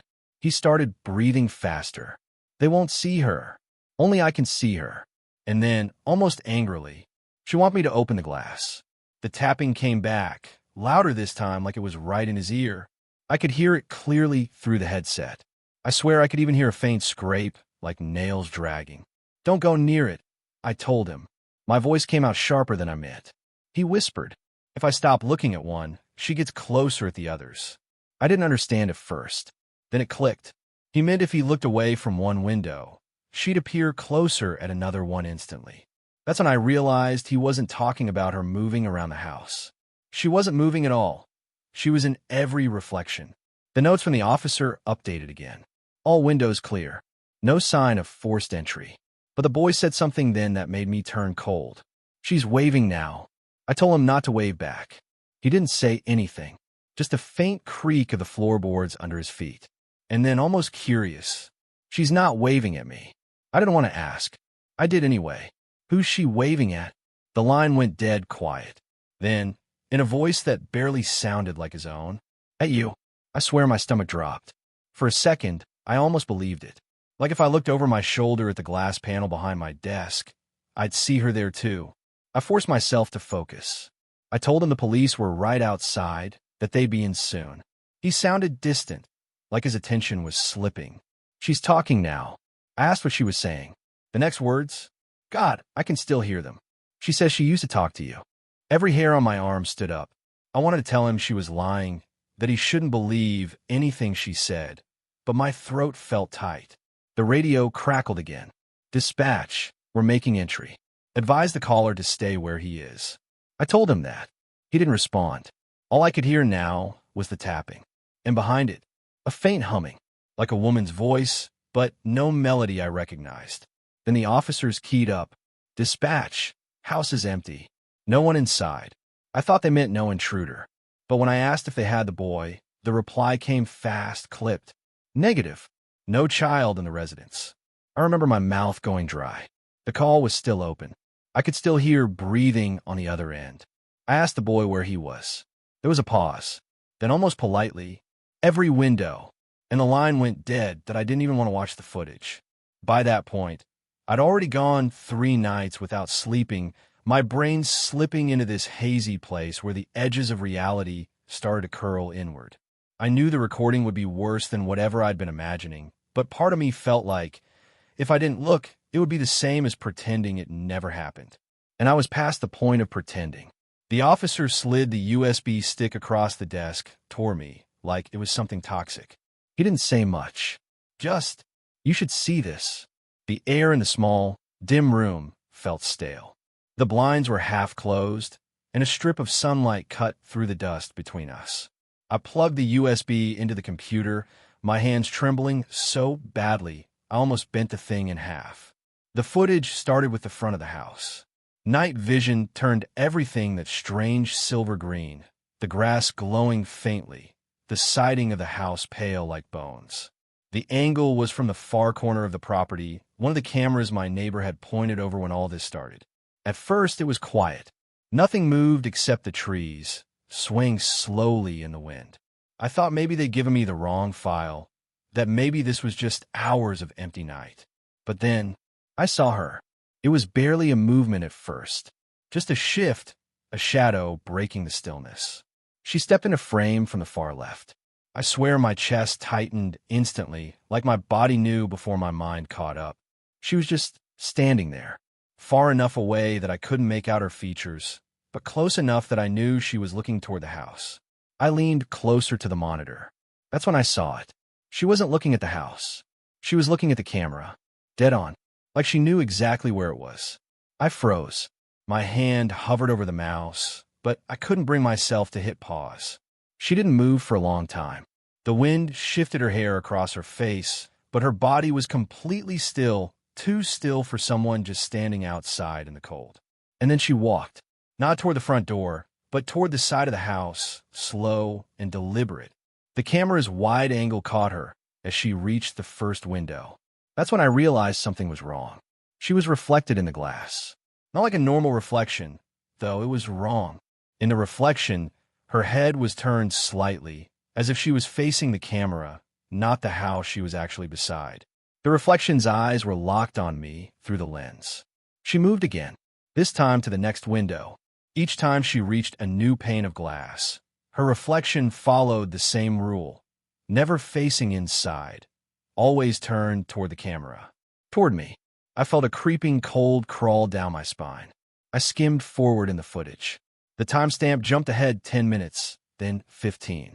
Every single time she reached a new window, it was the same. The real her faced the glass, her hand sometimes resting lightly on it, while the reflection just stared out. I didn't even realize I was gripping the edge of the desk, so hard until I felt my nails digging into the wood. Then came the moment I wish I'd never seen. About halfway through the recording, she stopped at the largest window, the one facing the living room. The reflection wasn't still anymore. It was smiling, just in the glass. Her actual face, outside, was expressionless, but her reflection's mouth was curling into this thin, unnatural grin, the corners stretching too far. My stomach turned. I reached for the pause button, but I couldn't look away. My heart was hammering so loud, I thought I might actually hear it on the playback. She lifted a hand. The reflection did too. And for a moment, I thought maybe it was finally just a normal mirror image. But the reflection's hand stayed up even after she lowered hers. It tapped on the glass. I didn't hear it, obviously, but the way the window vibrated in that weird silver light, I knew the sound it would have made. That hollow, bone-deep tap that carries through a quiet house. The officer must have been watching my reaction, because he shifted in his chair and said, "There's more." I dragged the progress bar forward again, skipping through an hour of her, just circling, window to window, always facing me through the glass, always moving in that slow, steady way that made it feel like she had all the time in the world. But the last minute of footage, that's the part that hasn't left my head since. She's at the far side of the house, the smallest window, the one in the upstairs hallway. She's not even in full frame anymore, just the edge of her shoulder and part of her hair. But in the reflection, she's closer. Too close, like she's on the inside. Her face filled nearly the whole pane of glass, her skin pale in the night vision, her mouth still twisted into that impossible smile. And her eyes, I swear to God, they weren't looking at the camera anymore. They were looking at me, not at the lens, at me. I stopped the video. I yanked the USB out like it was burning my fingers. The officer didn't ask if I want a copy. He didn't even tell me what they thought it meant. Because we both knew it didn't matter. What I saw wasn't something you could explain. And the worst part was knowing those windows are still there. Knowing she could be standing at one of them right now. Waiting. Watching. I was halfway through my second cup of coffee when the line lit up. It was past midnight, and the dispatch room was dead quiet, the kind of silence that feels heavier than it should. Outside, the wind was pushing against the building like it was trying to get in. I answered the call out of habit, my voice steady. County Dispatch. What's your emergency? At first, there was nothing but ragged breathing. Slow. Uneven. I thought maybe the person was hurt. Then, a voice, male, cracked with panic. They're moving, he said. Sir, who's moving? The shadows. I sat up a little straighter in my chair. Shadows. You don't understand, he said. The power's out. All of it. Not just my place, the whole road. I can't see anything. I can't even get my cell to work. But the shadows, they're still here. He sounded out of breath, like he'd been running or whispering for too long. All right, I said carefully. Let's start from the beginning. What's your name? A pause. Eric. Okay, Eric. Where are you right now? County Line Road. Just past mile marker 8. My truck died out here. There's nothing. No lights. Not even the dash lights. The air feels wrong. I was already checking the map. County Line was rural. Empty farmland, patchy woods, and maybe 3 houses spread across 10 miles. We'll get someone out to you. Can you describe what you're seeing? Another pause. Not seeing. Feeling. They're around me. When I turn my head, I catch it. Like they're moving, but they're not supposed to. I felt a prick of cold work its way into my chest. I glanced at the backup power display for our own building. Everything here was fine. Do you have a flashlight? It's dead. What about your phone screen? It won't turn on. I can't. He broke off, his voice trembling. They're closer. A faint noise came through the line, like fabric brushing over asphalt. I tried to keep my voice even. Eric, listen to me. I need you to stay in your truck. Lock the doors. Help is on the way. I can't, he whispered. I'm not in the truck anymore. The line went quiet except for the faint sound of wind. My skin crawled. What do you mean? I was in the truck, but when I looked out the windshield, there was something standing there. Blacker than black. I closed my eyes. When I opened them, I was standing in the road. The air in the room felt thinner. Eric, can you see the mile marker? No, I can't see anything. Not the road. Not my hands. But I know, his breath caught. They're circling me. I heard it then, faint, almost too soft to notice. A slow scrape, scrape, scrape, like someone dragging their feet in a wide circle around him. I muted the call for a moment, called over to one of the deputies on night shift. We've got a stranded driver on County Line, possibly in shock. Get moving. When I unmuted, Eric was still talking, quieter now, like he was trying not to draw attention. They're not normal shadows, he said. They don't belong to anything. I can feel where they're looking. Not like eyes. More like a pulling. I swallowed hard. Pulling? Yeah, toward them. If I lean just a little, my body tries to go. Like I'd fall right into them. Every hair on my arm stood up. Eric, I want you to keep talking to me. Count if you have to. Anything to keep your mind occupied. He started counting under his breath. 1, 2, 3. Came out shaky, and then nothing. Eric. No answer. Eric, say something. A whisper came through, but it didn't sound like him. It was lower, wetter, like words spoken through water. Not him. My pulse hammered in my ears. Who is this? No response. Just breathing. Deep. Steady, not Eric's. And then, Eric's voice again, suddenly sharp and too close to the receiver. Don't let them touch me. I almost dropped the phone. We've got units en route. Stay where you are. They're changing, he said. They're standing now. Like people. No faces, just dark. I heard a long exhale through the line, like someone enjoying the cold air after being inside too long. You're sure you're on County Line? Past mile 8. I asked. Yes. His voice was breaking now. I think they know you're here. That you're listening. The scrape sound stopped. A silence pressed in, so deep I could hear my own heartbeat in my ears. Then knocking. 3 soft knocks, somewhere right next to him. I didn't move, Eric whispered. But it's glass. There's glass here now. What glass? I don't know. I'm in the middle of the road, but I can see my reflection. And it's smiling. The phone let out a sharp burst of static, like someone dragging a nail across the line. Eric. It's opening its mouth, he cut in. It's saying something, but I can't hear. I think I'm supposed to step closer. I was already on the radio, shouting for the deputies to hurry. While I went back to the call, I could hear him breathing faster. It's right here, he said. My reflection. But I'm not moving. It's just me, but wrong. Like I'm standing too straight. Like my head's tilted, but it isn't. And then, laughter. Not loud. Not human. A low, choking sound, just on the edge of breaking. I heard Eric scream. Not a startled yell. An animal, survival scream. Eric, talk to me. His voice was shredded. It's in me. The line filled with static so loud I had to pull the headset away. When it cleared, all I could hear was that slow, steady breathing again. Eric. The voice came back, calm, flat. You shouldn't have answered. The call cut out. I tried redialing. No signal. Not even an error tone, just dead silence. A minute later, one of the deputies radioed in. We're at mile 8. There's nothing here. No car. No footprints. And dispatch. You're not going to believe this, but there's no wind here. None. It's dead still. I didn't say anything. I just stared at the phone, still lit up on my end as if the call had never ended at all. The first thing I noticed was the silence. Not the kind you get when you're alone in your house and you just turn the TV off. Not that warm, padded quiet that comes with being comfortable. This was the kind of silence that feels alive. The kind that almost leans toward you, waiting. I was still on the line with him, the same man from the blackout call. I could hear his breathing on the other end, fast and shallow, but steady enough to let me know he was trying not to lose it. I hadn't even gotten his full name yet. Just Ed. That's all he'd given me. The storm hadn't come. That's what made this all stranger. The power grid doesn't usually just give up like this without a fight, without thunder, without wind ripping the lines.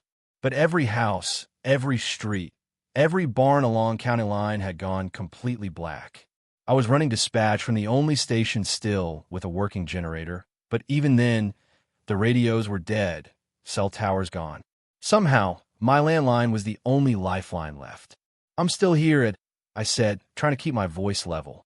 Tell me what's happening now. There was a pause. Then, it's still out here.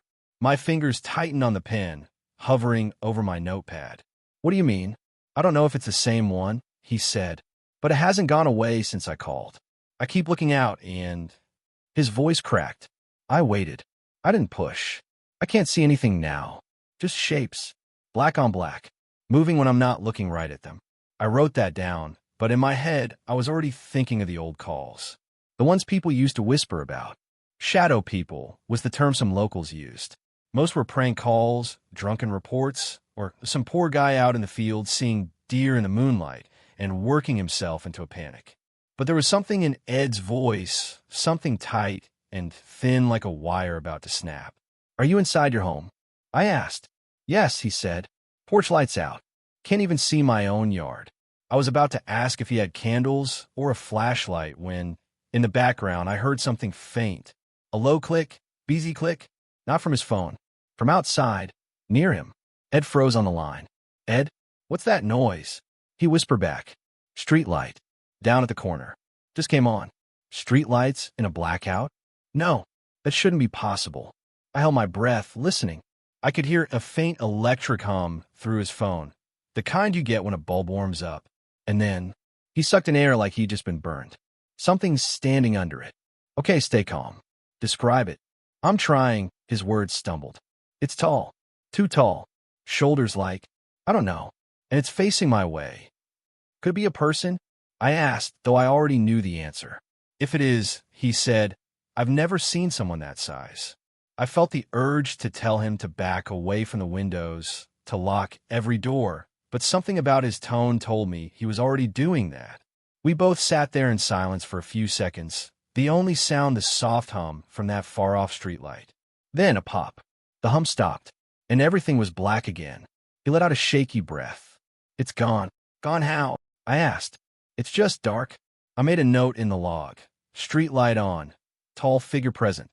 Light off. Figure gone. I was halfway through the sentence when it happened again. Click beezy click.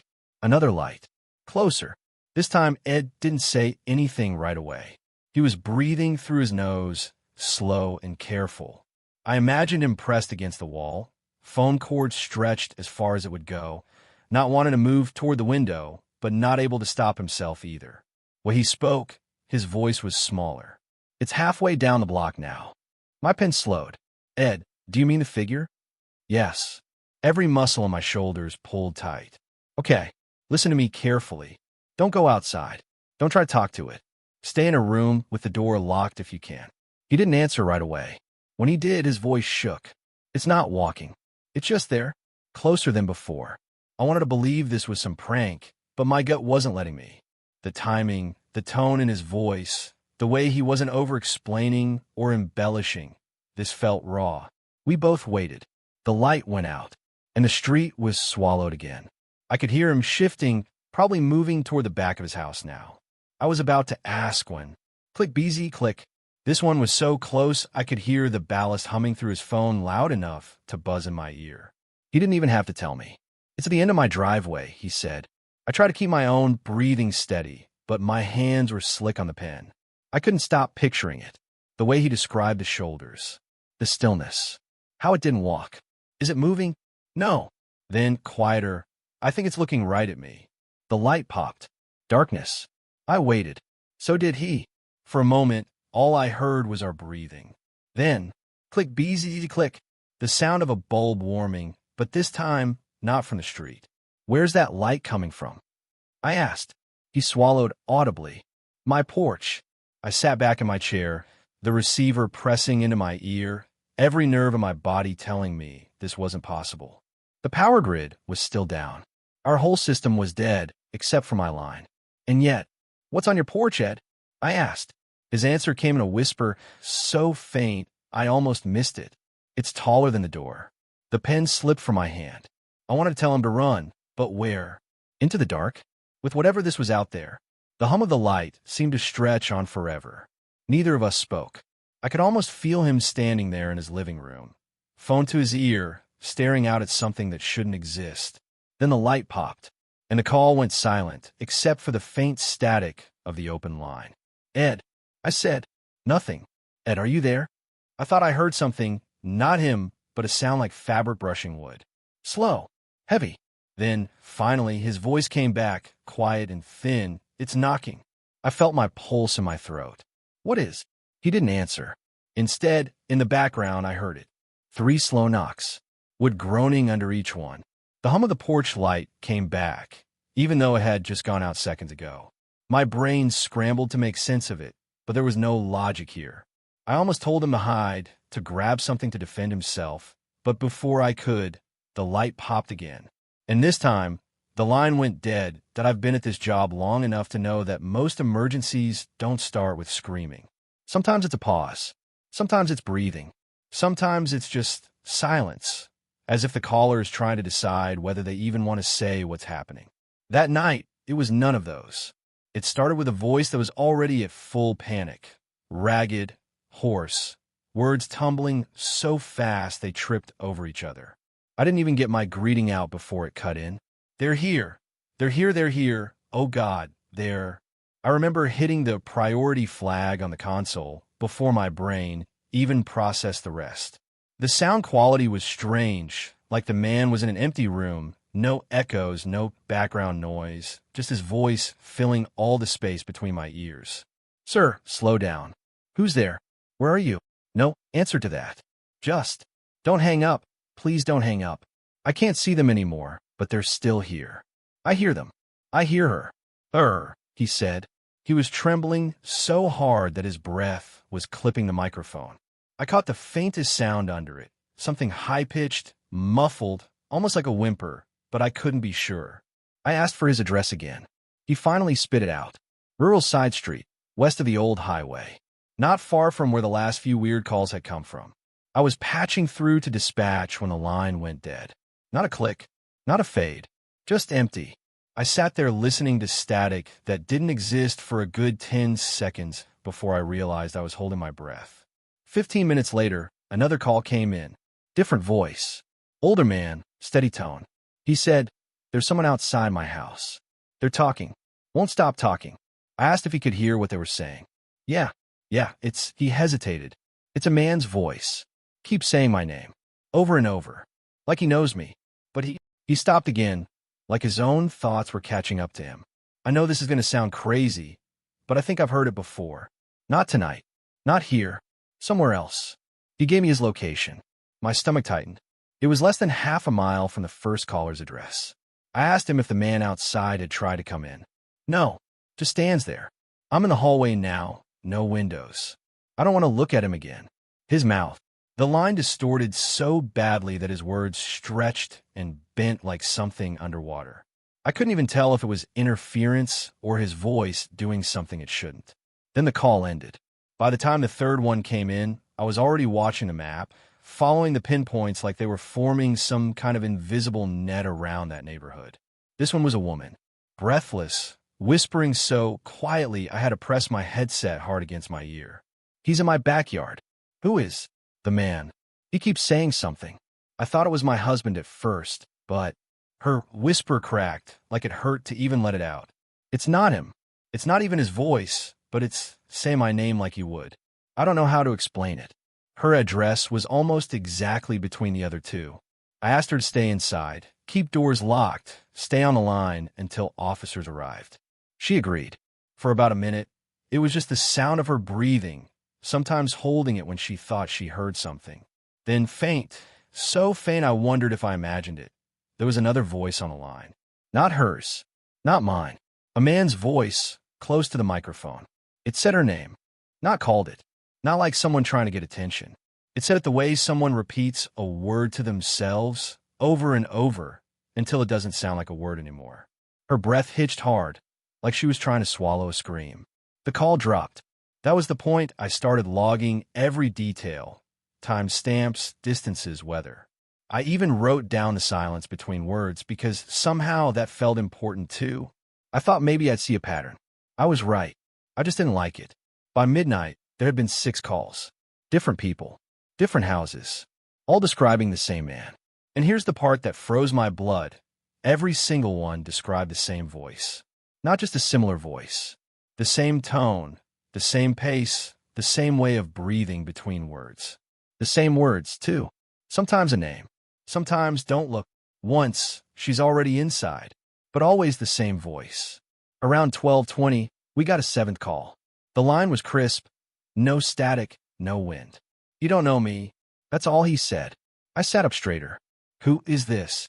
But you will. He was calm. No rush, no panting. His voice was warm, even friendly, like a neighbor stopping by to say hello. But it was the same voice. The same one all the others had heard. I kept him talking as long as I could, trying to get a location from background noise. But there was nothing. It sounded like he was in a vacuum. After a while, I realized something that made my skin crawl. I wasn't interrupting him. He would say a line. Pause. Wait for me to answer. And when I did, he would start again with the exact same line, as if I hadn't said anything. Like he was just playing a recording. When I finally asked directly where he was, the line went quiet for maybe 5 seconds. Then, "You're next." And he hung up. After that, the calls stopped coming in. For about 40 minutes, I thought maybe it was over. Maybe it was just some elaborate prank, some messed up group trying to scare an entire neighborhood. Then the radio chirped. It was one of the officers we'd sent to canvass the area. His voice was tight, clipped. "Control, I think we've got a problem here. None of these people, none of the residents we've spoken to, say they called 911 tonight." I froze. Repeat that. They're saying they never called. Not once. Not tonight. And they're all alone in their houses. I didn't even know what to say. 6 households scattered over a mile of back roads, each one with a call in the log, and none of them made it. The next part, I still can't put in my official notes. About 10 minutes after that transmission, my phone, not the dispatch console, my personal cell, started ringing. No caller ID. Just unknown. I shouldn't have answered. I know I shouldn't have. But my hand moved before my brain could stop it. I said hello. There was a short, hollow delay, like the sound had to travel a long way to get to me. Then, "You don't know me." Same voice. I didn't say anything. He spoke again. "But you will." I hung up, turned the phone off, put it in my desk drawer. When I looked up, the map on my console had a new pin blinking. It was my address. I wish I could tell you that nothing else happened after that. I wish I could say I went home, locked my door, and slept without dreaming about that voice. But 2 nights later, I woke up at 3:14 a.m. My phone was ringing again. No caller ID. I didn't answer. It rang again, and again, 7 times in a row, each one stopping after exactly 4 rings. I couldn't move. Couldn't even breathe right. When it stopped, I thought maybe it was over. I let out a breath I didn't know I was holding. And then, from the living room, a man's voice, low, steady, warm. "You're next." I remember the moment the lights came back. It wasn't sudden. Not like in the movies where everything snaps on at once. It was more like a pulse, a faint flicker that crawled through the edges of the dark, growing brighter in uneven jolts. Street lights outside hummed back to life one by one, like old men waking from a nap, and the faint orange glow bled through the blinds in thin strips. I didn't breathe for a second. For hours, we'd been trapped in that dead zone. No electricity, no cell towers, nothing but candlelight and static-filled calls from the dark. I've been sitting at my desk in the dispatch center, staring at the dead monitor, phone cradled between my shoulder and ear, listening to that man's voice tremble on the other end. Now the power was back, but the line was dead. No goodbye. No click. Just silence. I called his name, not even sure if he'd given me his real one, and my voice sounded too loud in the room. I kept the receiver to my ear longer than I should have, straining for any trace of him. Nothing but that soft, high whine you get when a call disconnects but doesn't hang up all the way. Then it was gone too. The phone line went flat. I knew I had to go check. The address he'd given was burned into my mind after hearing him repeat it over and over. Even with the storm earlier, the roads weren't too bad, so I took one of the county trucks and drove out there myself. The streets looked wrong in the returning light. Maybe it was because I'd gotten used to the darkness, the way the black swallowed everything beyond my headlights. But now, everything was backlit in that weird sodium glow from the street lamps. It made the houses look faded, like cardboard cutouts. I passed a few people out on porches, their faces tilted toward the buzzing bulbs, smiling in a way that made me uncomfortable. It wasn't joy exactly, more like relief mixed with exhaustion. When I turned onto the street, I knew immediately which house was his. It was the only one with its front door open. Not just unlocked, open. It swung slightly in the wind, the motion slow and lazy, like someone had just stepped through and forgotten to close it behind them. The porch light was on, casting a sickly, uneven glow over the small stoop. The sound it made was worse than the sight, a thin, insect-like buzz, almost like it was straining under the weight of staying lit. I pulled over and killed the engine. For a moment, I just sat there, hands gripping the wheel, staring at that open doorway. I could still hear his voice in my head, the frantic way he'd spoken, the fear that cracked through every word. I talked him through staying put, locking the doors, keeping the light on. I promised him that if he could just make it until the power came back, he'd be okay. And now the power was back. But he was gone. I stepped out, my boots crunching on the gravel. The air smelled faintly of rain, but there was something else underneath it, something metallic. The porch creaked when I stepped onto it. The light above me flickered in a strange rhythm, not like a failing bulb, more like it was reacting to my presence. I couldn't stop watching it, the way it hummed louder when I got closer. My shadow stretched long and thin across the siding, bending over the open door like a dark arm reaching in. I called out. No answer. The house was small, single-story, maybe 2 bedrooms. I could see straight through the living room to the back window, where the blinds hung crooked. Nothing moved inside. No sign of a struggle, no overturned furniture. Just a strange stillness. But then I saw it. On the siding, just to the left of the door, there was a faint discoloration. At first, I thought it was water damage, the kind you get from years of rain hitting the same spot. But the shape was too defined. It was a shadow, not the kind cast by a tree or a person standing there now. This was burned into the wall. Faded, but unmistakable. It had the shape of a man, shoulders hunched, one arm slightly raised, head tilted forward. I reached out and touched it. The siding was warm. The air around me felt heavier, as if the light above was pressing down. I took a step back. The shadow lined up perfectly with where someone would stand if they were facing the door. And the angle of it, it wasn't cast by the porch light. The bulb was too high. Whatever had made that shadow, it had come from inside. A sound broke the stillness, faint but sharp. A click, like a switch being thrown. The porch light dimmed, then brightened again. I swear the buzzing turned into something almost like whispering for a second, but when I held my breath to listen, it was gone. I told myself I should go in, check the house, make sure he wasn't injured somewhere inside. But every instinct I had told me not to cross that doorway. The air in there looked thicker somehow, darker, even with the lights back on. Then, from deep inside the house, I thought I heard movement. Not footsteps, something lighter, like fabric dragging across the floor. I froze. The sound came closer. Slow. Careful. I stepped back down onto the porch, heart pounding. My radio crackled suddenly, loud in the quiet, making me jump. It was dispatch. They were asking if I'd reached the caller yet. I told them no, but the house was empty. But that wasn't true, because as I backed away, I saw something shift in the darkness beyond the open door. A shape low to the ground, moving with a strange, jerky rhythm. It didn't come into the light, just stayed there, barely inside, as if waiting for me to make the mistake of stepping closer. I didn't. I got back into the truck and pulled away, the porch light shrinking in my rearview mirror until it was just a pinprick. The shadow burned into the siding stayed with me. When I got back to the station, I filed the report, left the part about the shape out.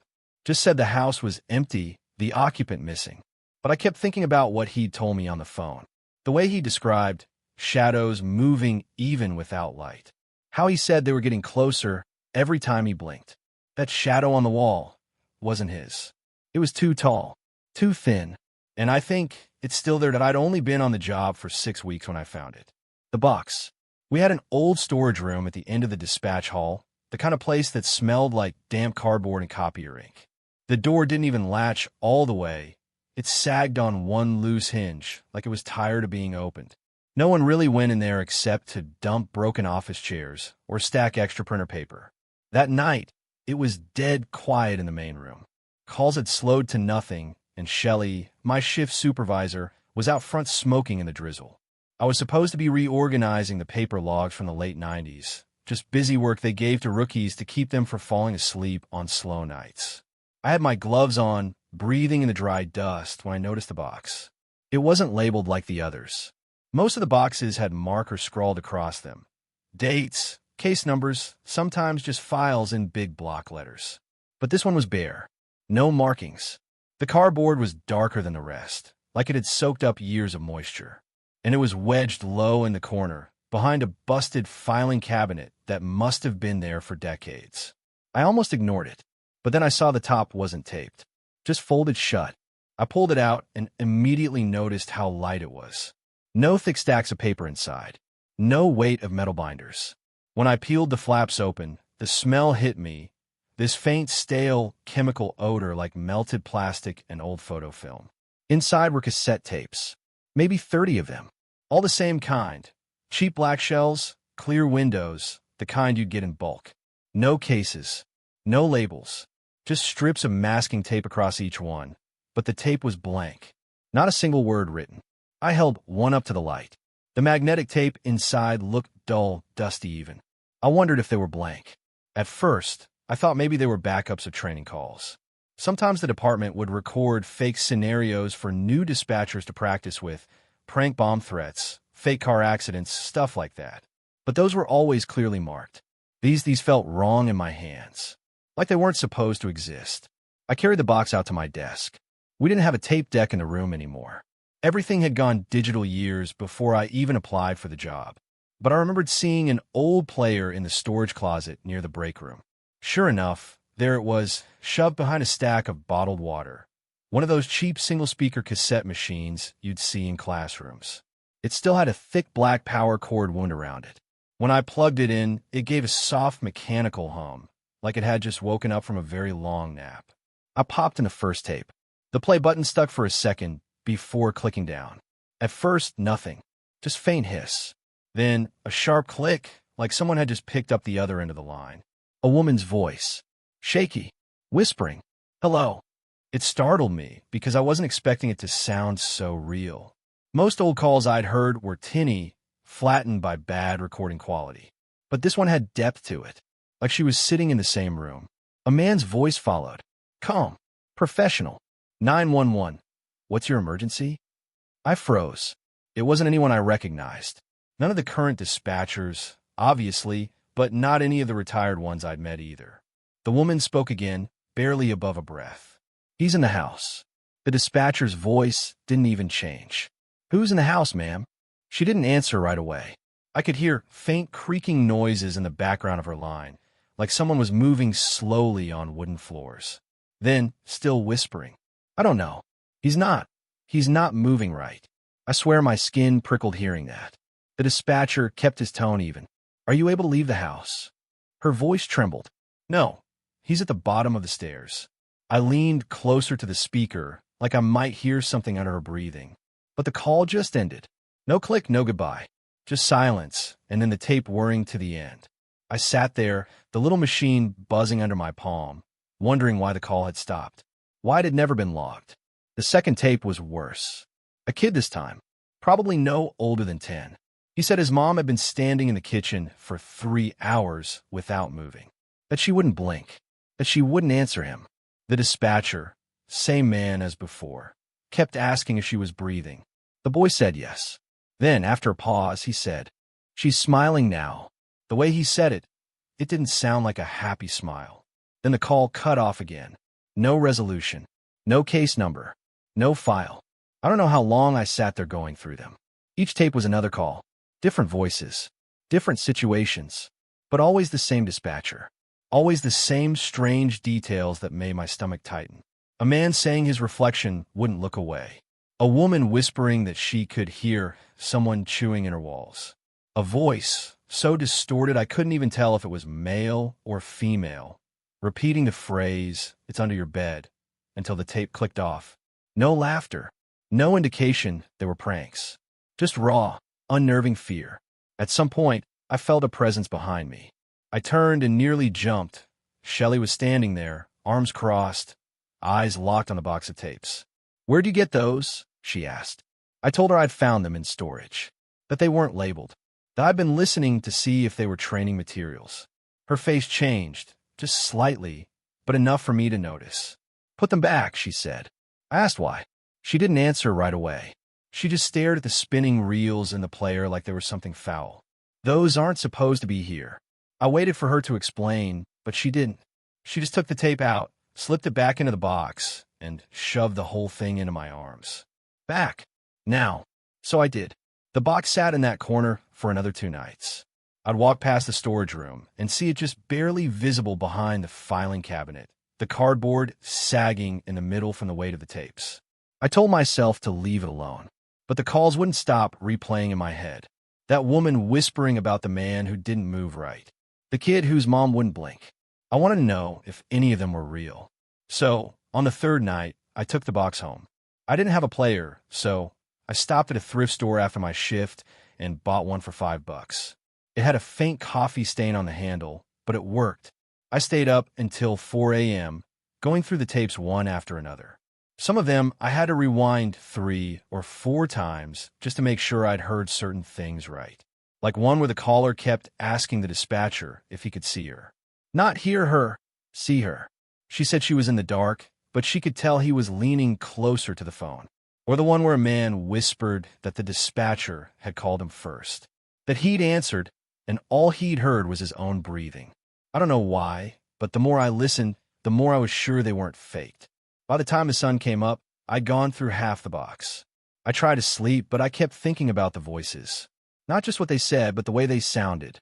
It was like they all knew the man they were speaking to.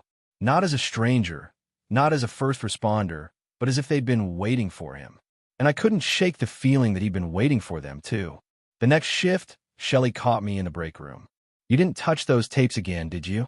I lied. Said no. She studied my face for a long second, then let it drop. But her voice dropped too, into something low and flat. "Don't listen to them.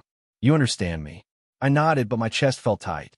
Because the truth was, I'd already decided I was going to finish the box. And I had no idea why.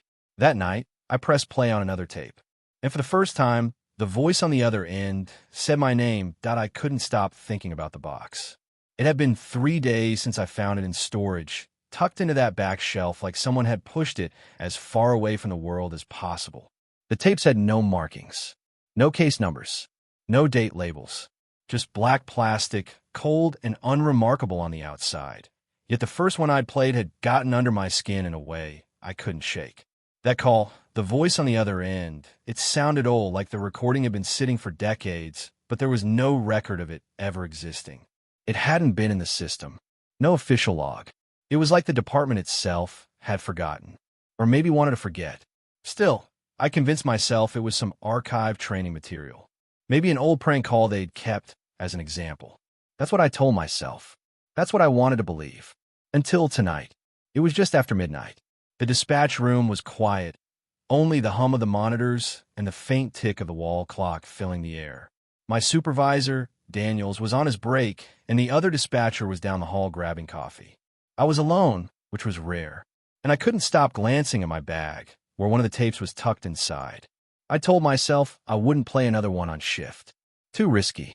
If someone walked in, I'd have to explain why I was playing an unlabeled tape that wasn't in our records. But the silence, it was too heavy tonight. It felt like something was pressing in on me. I needed to hear it. I slipped the tape into the old deck of my station. The hiss of static filled my ears first. Then a faint voice. A man. Hello? Hello, please. I need an ambulance. There's been an accident. My fingers hovered over the pause button. The voice was shaky, breathless. Sir, where are you located? It was the dispatcher's voice on the tape. Not mine, not anyone I recognized. Male, maybe in his 40s, calm and professional. The caller's words tumbled out fast, like he was afraid time was running out. Route 8, near the mile 14 marker. A truck, a white truck. It's flipped. There's blood everywhere. I think the driver's dead. No, wait. He's moving. He's moving. My pulse quickened. Route 8. I knew that stretch of road. Just a long, flat highway with nothing on either side but grass and dirt. No turns. No lights. No reason for anyone to flip a truck there unless they were going fast. Too fast. The dispatcher on the tape asked the man to stay calm, to describe his location again. Then the caller's voice broke. There's a kid in the back. Oh God, I think he's... The tape popped with static, cutting him off mid-sentence. I frowned. Maybe it was damaged. But then the voice came back, quieter now. You have to hurry. You have to hurry before. Another burst of static. Then silence. I sat there, staring at the machine, waiting for the rest. But the tape just kept hissing until it clicked to a stop. Something about it felt unfinished. Like the call had been cut off, but not because of technical issues. Like someone had ended it. I rewound it. Played again. Same exact points of static. Same abrupt stop. When Daniels came back from his break, I ejected the tape and slipped it into my bag without a word. My hands were trembling. I didn't know why, but I had this knot in my stomach. It wasn't until my shift ended at 6 a.m. that I noticed the real problem. I was driving home when my phone buzzed with a text from a friend who works at the fire department. Hey, heads up, just got an odd briefing. Accident scheduled drill next Friday. Route 8, mile marker 14. You're dispatching. I pulled over so fast, I nearly hit the curb. Scheduled drill. Next Friday. Route 8. Mile marker 14. My mouth went dry. That wasn't possible. The call on the tape wasn't supposed to happen yet. At first, I thought maybe it was just a coincidence. But the details matched too perfectly. The truck, the location, even the mile marker. And there's no way a drill would include a random kid in the back of a flipped truck. That wasn't how they planned training scenarios. For the rest of the day, I kept telling myself it didn't mean anything. Maybe the tape was of some past accident, and they'd chosen the same site for a new drill. But no, I'd never heard of two identical calls happening years apart, and there was no accident in our records that matched what I'd heard. By the time I came back from my next night's shift, I knew I couldn't let it go. I had to listen again. Only, when I went to pull the tape from my bag, it wasn't there. At first, I panicked, thinking maybe I'd left it in my locker. But when I checked, the locker was empty. Daniels caught me rooting through my things and raised an eyebrow. Lose something. I mumbled something about a missing pin, but I could feel his eyes on me. That's when it hit me. Maybe the tape had never really been mine to take. Maybe someone noticed it was gone and put it back in storage. Or maybe I didn't want me to have it. That night, I found myself in the storage room again. The box was still there, sitting in the exact same spot. Dust untouched. But when I opened it, the tape I'd taken was gone. In its place was a different one. No label. No markings. I shouldn't have played it. I knew that, but I did. The first sound was wind. Long stretches of wind, like someone holding the phone outside. Then a faint voice. It was the same man from the first tape. I called before, he said. His voice was hoarse, like he hadn't spoken in days. You didn't make it in time. I froze. The dispatcher's voice came on, asking for his location. But the man didn't answer that. He just whispered, "It's too late now." But I can still hear him breathing. In the truck, the static that followed didn't sound like normal interference. It was wet, like muffled water, or someone's breathing pressed too close to the mic. Then, through the static, I heard it. A faint thump. Then another. Slow. Heavy. Like something trying to get out. I stopped the tape. My hands were shaking so bad I almost dropped it. When I looked up, Daniels was standing in the doorway. "You're not supposed to be in here," he said. His tone wasn't angry, just flat. Like he caught me somewhere I wasn't meant to see. I stammered something about cleaning, about checking old inventory. Daniel stepped closer. "Some things in here, they're better left where they are." I nodded, too afraid to speak. But as I walked past him, I swear I heard him say, under his breath, "It hasn't happened yet." I didn't sleep when I got home. I kept checking the date, the time, counting down the days until Friday. I told myself I wouldn't think about it, that I'd treat it like any other shift. But I couldn't stop picturing that flipped white truck, the kid in the back, the thumping sound. And every time I closed my eyes, I swore I could still hear it. Getting closer, I didn't even want to touch the tapes after that last one. The one from next week. The one I haven't stopped thinking about every time I drive past that stretch of highway. But the box was still sitting there, still waiting, like it knew I'd come back to it. The next tape was unmarked, like most of them. Just that yellowed, brittle plastic, a warped little sticker half peeled off.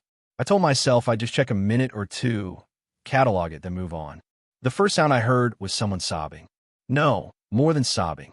It was the kind of sound that comes when someone's trying not to make noise, but they're shaking so hard their breath is all over the place. "Hello? 911. Oh God." It was a woman. Her voice broke halfway through the word God, like her throat was raw. I sat forward. "What's your emergency?" That was our standard script. But the dispatcher's voice wasn't one I recognized. Older male. Calm. Steady. The woman's words tumbled out, stumbling over each other. There's someone in my house. I saw him at the end of the hall." She gasped like she turned her head mid-sentence. I could hear her bare feet slapping softly against a hard floor, like she was moving. The dispatcher was trying to keep her focused. "Stay with me. Where are you right now?" "In my bedroom." "Oh God, I think he's in the kitchen now." And then, a second voice. It wasn't the intruder. I knew it immediately because it didn't fit in the space of the call. It was layered on top of her. Same channel, same line. And it wasn't whispering. It was speaking, clear as day. Calm, even. The kind of calm that makes your stomach drop because you realize it's not the good kind. It's the kind that comes when someone knows something you don't. Death at 2:43 a.m. My eyes went straight to the clock on the wall without thinking. 1:16 p.m. I don't know why I checked. It just felt like I had to. The woman didn't react to the second voice. She kept talking over it, panicking into the phone. He's moving. He's coming down the hall. 2:43 a.m. The second voice again, exactly the same tone. Like reading off a weather report. The dispatcher didn't seem to hear it either. He just kept telling her to lock her door, to stay on the line. The sound of footsteps came through, slow and deliberate, creaking floorboards. Hers were quick and uneven, darting. His heavy, almost lazy. The woman screamed. And under that scream, perfectly timed so it slid right into the space where her breath ran out, the second voice said, "Confirmed." The rest of the tape was chaos. Movement, The crash of something falling, the dispatcher yelling, the line going dead. And me, sitting there in the little records room, staring at the player like if I looked away it would stop. Or disappear. But it didn't. The counter on the player ticked forward. The tape word like nothing about what I'd just heard was wrong. I rewound it. I shouldn't have. Hearing it the second time made it worse, because I could hear details I'd missed. The second voice wasn't just calm. It was clinical, like a medic calling time of death. Like it wasn't predicting. It was recording. But if it was recording, that meant it had already happened. Except it hadn't. I shoved the tape back into the box and left it on the table like it was burning. That night, I didn't sleep. I kept thinking about her voice. The way she didn't hear it. The way he didn't either. The next day, I told myself I'd avoid the tapes for a while. I lasted until lunch. The one I picked this time was smaller. The label said, residential disturbance. A man answered this time. Young, breathless. Please, you have to send someone. I can't. She's not right. The dispatcher asked, Sir, are you in danger? The man's breath hitched. She's in the living room. She's just standing there. She won't move. She won't. And then, right over his voice, the second one slid in. Death at 11:19 p.m. My chest went cold. The man didn't react. The dispatcher didn't either. She won't talk to me anymore. She just keeps looking at me. 11:19 p.m. He kept going, voice breaking now. Her eyes look wrong. There. Confirmed. I stopped the tape. I couldn't listen to another second. It hit me then that if this thing, this second voice, was real, that meant every single call it spoke and ended the same way. I don't know what possessed me to keep going. Maybe it was that same morbid pull that makes people slow down at car accidents. But I needed to know. I needed to know if it was always right. The next 3 tapes had it. All different calls. One was a guy who'd fallen down a flight of stairs, still conscious but in bad shape. Another was a car crash victim trapped in their vehicle. The last was a kid. His voice was small, trembling. I think my mom's asleep. She's on the floor. I can't wake her up. The dispatcher was gentle, walking him through how to check if she was breathing. Death at 4:57 a.m. I felt sick. The boy kept talking. Her skin's cold. 4:57 a.m. Confirmed. I turned the player off. I sat there in silence for a long time. My ears felt like they were still ringing from the words. It wasn't guessing. It wasn't warning. It was marking time. And every time I heard it, it was like it was speaking to me too. Like I wasn't just a listener, I was a witness. Which meant what? That the voice knew I'd be here, years later, listening to them? Or worse, that it knew when I'd hear my own. I didn't leave the records room right away. I just sat there, staring at the clock, half expecting to hear my name come through the player. I thought about the woman from the first tape, about how her scream cut off, about how the voice said confirmed with the same flat tone. It didn't care. Whoever it was, whatever it was, it didn't care. It wasn't human. And if it wasn't human, how the hell was it on our lines? I decided I was done for the day. I put the tapes back in the box, shoved it under the table. But as I turned to leave, I saw it. One of the tapes had slid halfway out. There was no label, just a strip of paper jammed into the case, with numbers written in black pen. Numbers I recognized immediately. They were coordinates, and under them, a date, tomorrow, and a time. 3:12 a.m. I didn't plan on opening the box again. After the last few tapes, I'd had enough. More than enough. Every voice still echoed in my head when I was alone. Even with the static gone, I could hear them. The woman crying in the stairwell. The child whispering someone's name. The man with the second voice over his own, telling him exactly when he'd die. I should have handed the box over to someone else. But I didn't. It sat under my desk like it was waiting. Waiting for me. For 2 nights, I avoided touching it. I'd walk into the dispatch room, see it sitting there in the shadows under the metal table, and I'd just keep my head down. But on the 3rd night, something was different. When I walked in for my shift, I swear I could hear a faint hiss. Like tape spinning with no one listening. I thought maybe one of the other dispatchers had found another cassette and left it running. But no, everyone was acting normal. The calls were steady, but nothing unusual. Still, the sound was there. It seemed to get louder when I got closer to my desk. I crouched down and opened the flap of the box. The smell hit me first, Dust, old plastic, that faint metallic tang from warm magnetic tape. Inside, all the other cassettes were stacked neatly, except one. One was sitting right at the top, like it had been placed there recently. No label. The reel inside wasn't wound all the way to the start. It was sitting somewhere in the middle, and it was warm, like it had just been played.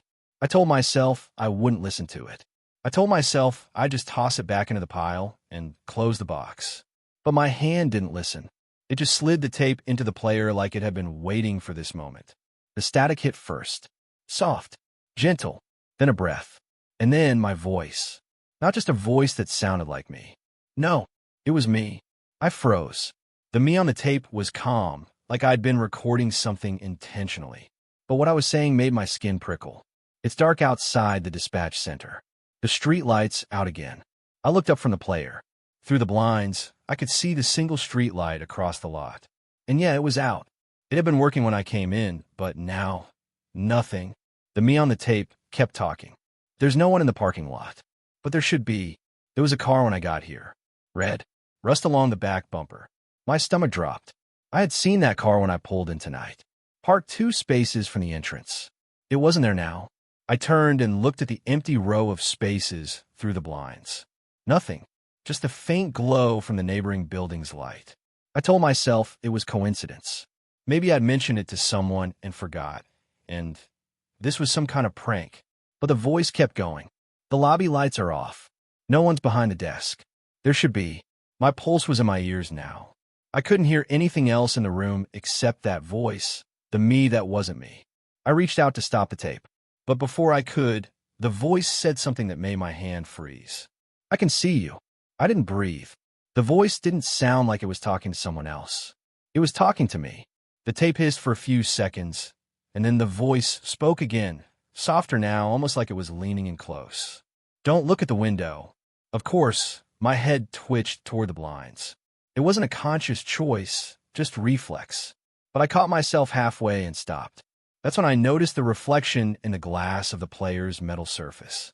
Something was moving, slowly, behind the blinds. Not a shadow, not a person's outline, just the faintest shift like someone passing their hand an inch from the glass outside. The voice on the tape was still talking. It's not standing still anymore. It's closer now. I swallowed hard, my throat dry.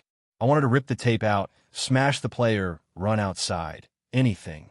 But my legs didn't move. The me on the tape gave a small laugh then. Quiet, almost tired. I thought I could warn you, but it's too late for that. There was a sound in the background of the recording now. Footsteps, not in the tape, in the room. Slow, deliberate steps moving along the edge of the desks. I looked toward the far end of the dispatch floor, expecting to see one of the night shift guys. But there was no one there. The steps stopped. The tape clicked faintly, like the reel had caught for a second. Then my voice came through again, different now. Not calm, shaky. It's inside. I shot up from my chair, heart pounding so hard it made my vision swim. My eyes darted to the entry door, still locked. The hallway, empty. But the air in the room felt wrong. Heavy, like every inch was pressing in toward me. On the tape, there was breathing. Not mine. Slow, steady inhales. Wet exhales, too close to the recorder. Then, very faintly in the background, my own voice whispered, "Don't turn around."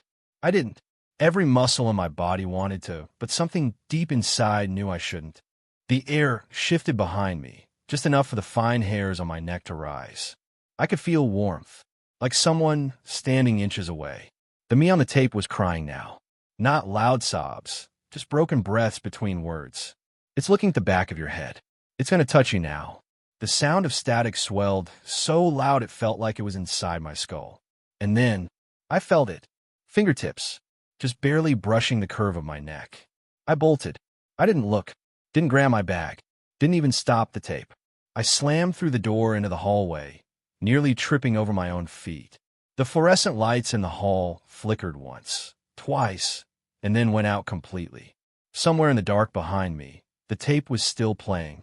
My voice echoing down the corridor. "You can't leave." I didn't stop until I hit the emergency exit, shoving it open so hard the metal banged against the wall. Cold air rushed in, cutting through the heat in my chest. I ran straight to my car. When I threw myself inside and locked the doors, I made the mistake of looking back at the dispatch building. The blinds in the window where I'd been sitting were open now, and in the glow from the neighboring building's light, I could see me sitting there, head tilted slightly, one hand on the tape player. The me in the window smiled, just barely, then leaned forward like it was whispering something I couldn't hear. The streetlight above the lot flickered on for the first time that night, and when it did, the figure in the window was gone. I didn't go back inside. I sat there in my car until the morning shift showed up. When they went in, the box was gone. The tape player was gone. Even the empty cassette cases I'd seen before were missing. The only thing left was my headset, still sitting in the middle of the desk, still warm. I've thought about that tape every day since. What it meant. Whether it was some kind of warning or just a trap to get me in that room long enough. But the thing that keeps me up at night isn't what happened in the building. It's what I hear sometimes when I'm lying in bed after a shift. That faint hiss of spinning tape. And a voice, my voice, saying something I can never quite make out that IT started like any other night. Or at least, it should have. I remember looking at the clock when I sat down. 9:42 p.m. The shift was dragging, the air in the dispatch room stale and heavy, like it always got during the night hours. The hum of the fluorescent lights above felt louder than it should have, mixing with the faint whir of the old desktop fans we had to keep in the corners, because the building's AC had been busted for years. Nothing unusual. The first call came in at 10:03 p.m. A man's voice, frantic, short of breath, shouting into the receiver before I could even greet him. Fire. There's a fire. My house, it's in the kitchen. It's spreading fast. Oh, God. I pressed the headset tighter to my ear, grabbed the notepad, my other hand moving to the dispatch system keyboard.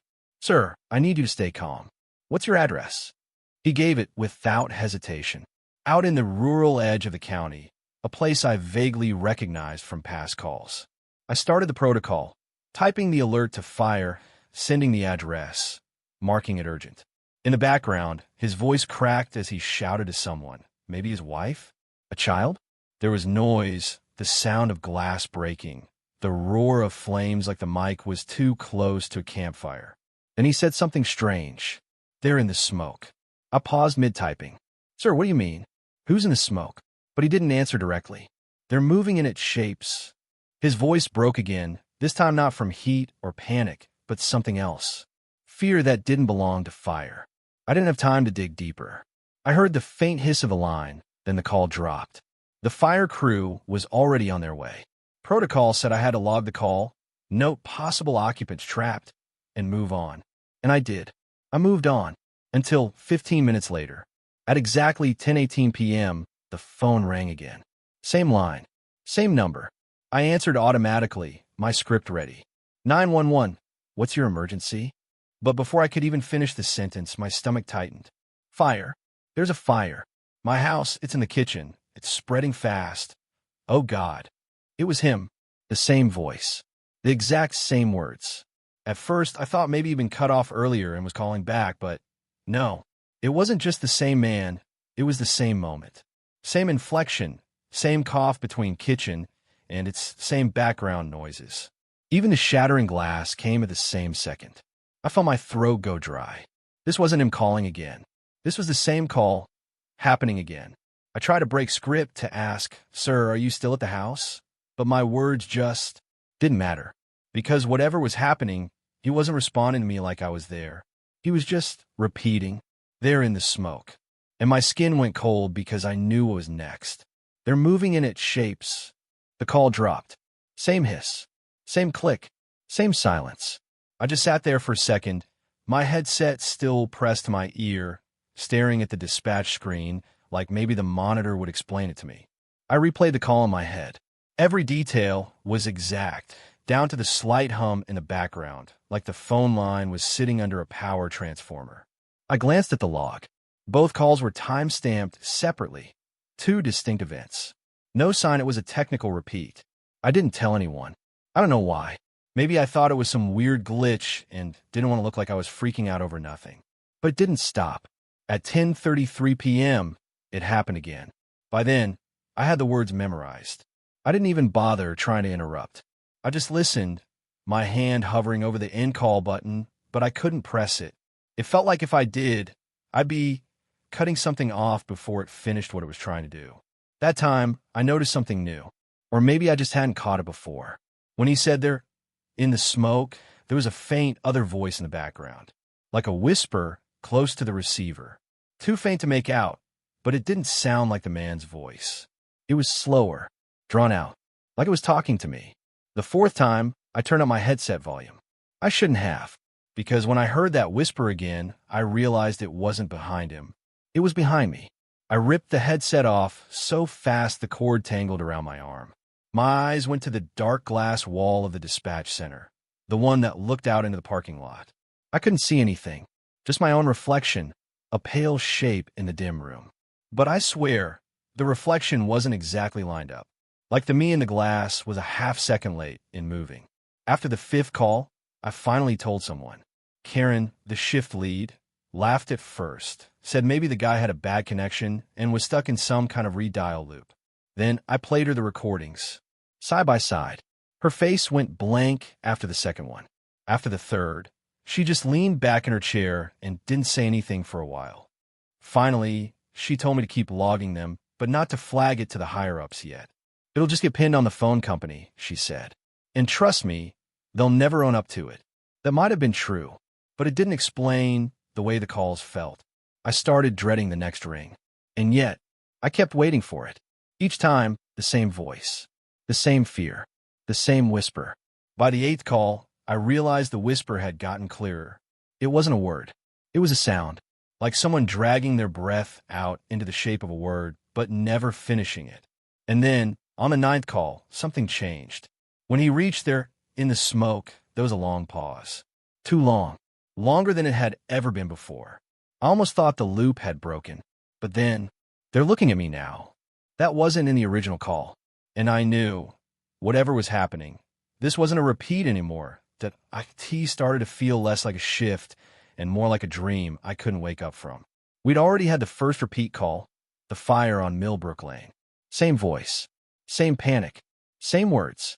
I remember sitting there after we sent the second unit out, staring at the dead phone line like it had just told me a secret I didn't understand. The thing is, once something like that happens, you expect it to be an isolated glitch. Some freak one-off you'll laugh about later. But when Sergeant Holt walked back into the dispatch room half an hour later, his face was pale and drawn, like he'd swallowed something sharp. I knew we weren't done. They never got there, he said, dropping into the chair across from me. What do you mean? They drove out, made it past the intersection, down Ridge Road, and then, I don't know, they just ended up back here. At the station, I asked. He nodded. Thought they took a wrong turn. Tried again. Same thing. I thought he was joking, or maybe testing me, like how senior officers sometimes haze rookies with ghost stories. But then his radio hissed, and I heard the voice of Officer Price, tight and uneasy, saying, Sarge, we just passed the Ridge Road gas station again. I think we're looping. Looping. The word made the hair on my arms rise. All right, head back. Holt said in the mic, we'll figure this out.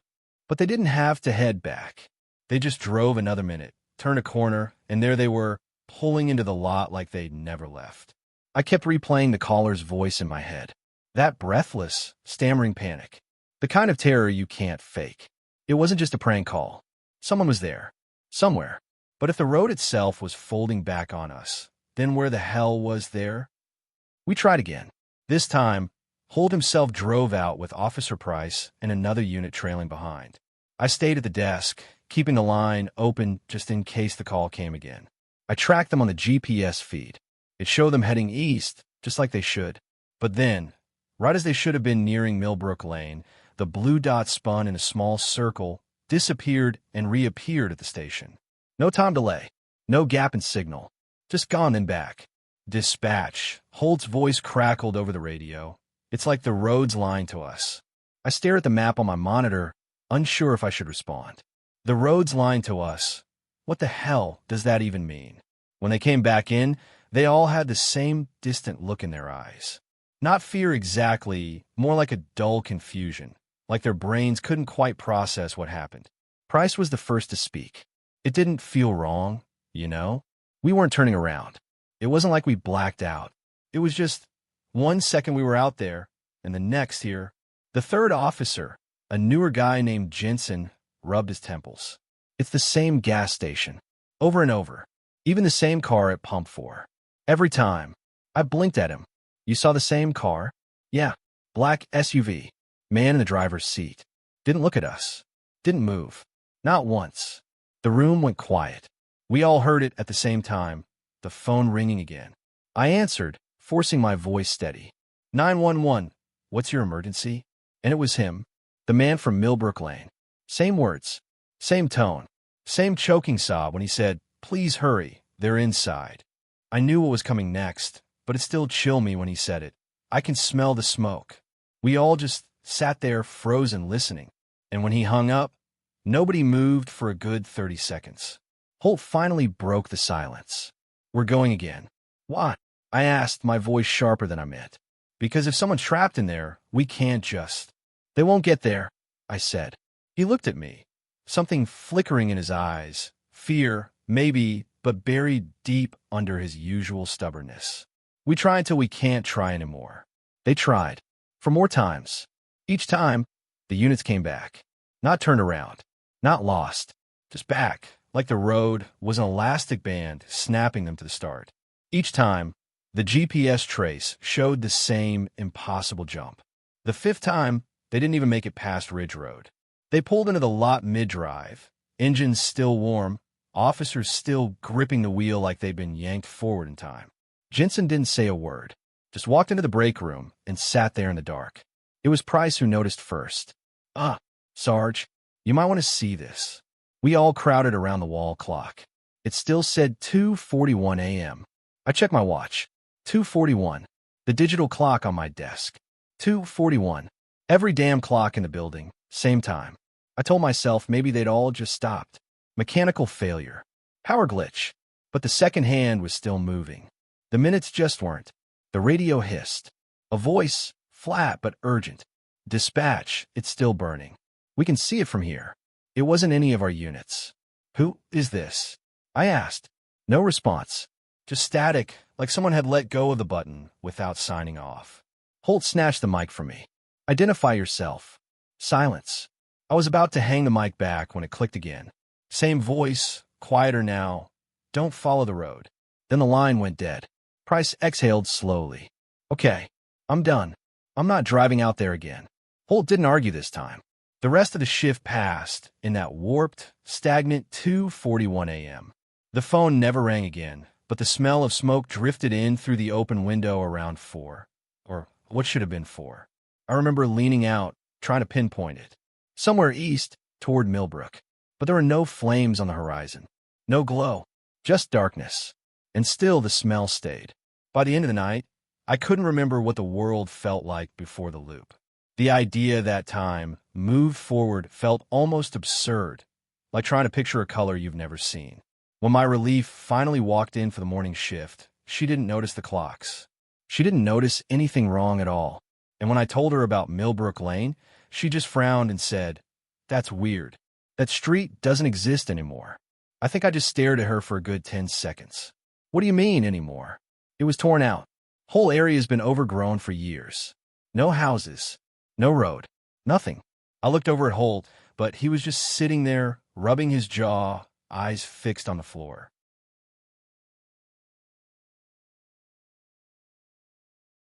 In my throat, because somewhere deep down I knew she wasn't wrong, and that meant I didn't know where those calls were coming from, or who was making them, or if making them was even the right word that I don't remember the exact moment I noticed it. It was somewhere between the second and third call of the night. Or morning. I was sitting at my desk, headset pressing against the side of my head, watching the red light blink on the board. Calls stacked up one after another. Fires, accidents, screams. None of them connected to each other, but all of them wrong. It wasn't until my hand brushed against the small desk clock that I froze. 3:07 a.m. That's what it said. I didn't think anything of it at first. It's easy to lose track of time in dispatch. But when I glanced up at the wall clock across from me, I felt a slow chill crawl through my stomach. It said the same thing. 3:07. No seconds moving. I turned to the other wall. Same thing. Even the old clock above the coffee machine.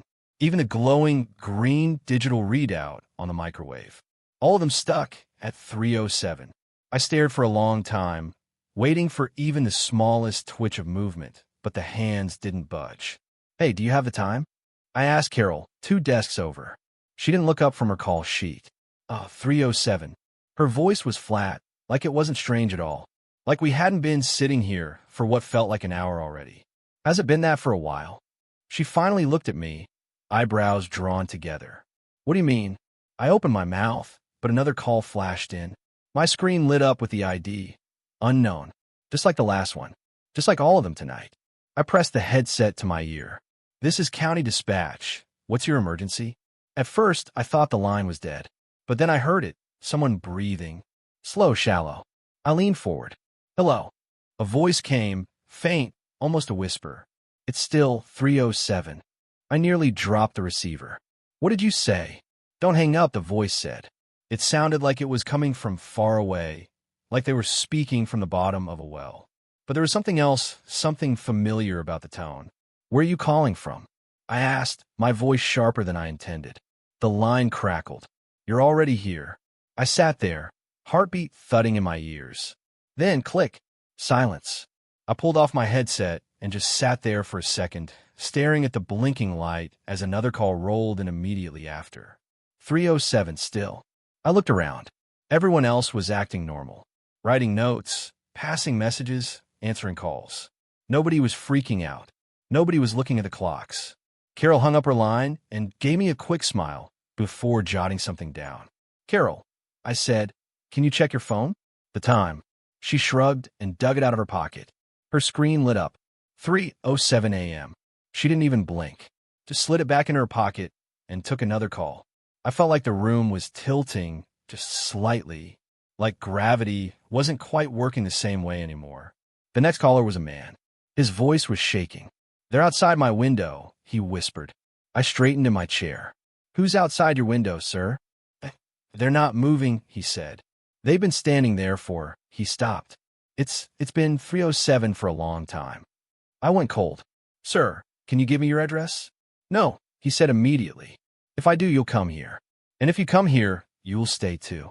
My hand tightened on the receiver. What do you mean, stay? I saw one of you earlier, he whispered. You were walking past the streetlight. But you didn't have your headset on. And your mouth. He trailed off in his silence. My mouth what? I said, but the line had already gone dead. Another call came in before I could even breathe. Another unknown number. Another voice talking about how time wasn't moving. It wasn't just the clocks now. I realized, slowly, that I couldn't remember the last time I'd heard a door open, or a chair scrape, or someone cough. It was like the room was sealed. The air felt thick, stale. I stood up, suddenly desperate to see something, anything different. I walked to the bathroom. The clock above the sink. 3:07. The mirror. I stopped. I looked normal. Same tired eyes, same headset hanging around my neck. But the reflection wasn't breathing. I stared. My chest rose and fell. In the mirror, nothing. I backed out slowly, bumping into the wall as I made my way back to my desk. Carol was watching me now, but not in the way you look at a coworker. More like the way a cat watches something crawling across the floor. You okay? She asked. Yeah, I lied. She smiled a little too wide. Good, because we have a lot more calls to get through. Her phone lit up. Unknown number. She answered without hesitation, voice calm and practiced. But I noticed something. Her lips weren't moving. I don't remember sitting back down. I don't remember putting my headset on. I just remember the next voice that came through. It was my voice. Don't look at the clocks, it said. I yanked the headset off, heart pounding so hard it hurt. My screen still showed the call active. The red light still blinked. I hung up. Another call immediately came through. This time I didn't answer. The light blinked, and blinked, and blinked. It didn't stop. I don't know how long I sat there, watching it. It could have been a minute. It could have been hours. But when I finally stood up and looked at the wall, the clock still read the same thing. 3:07. I think maybe they always will that I'd stop trying to keep track of time. It wasn't just the wall clocks anymore. My wristwatch was dead too. stuck at the same impossible minute, 3:07 a.m. The second hand trembled like it wanted to move, but couldn't.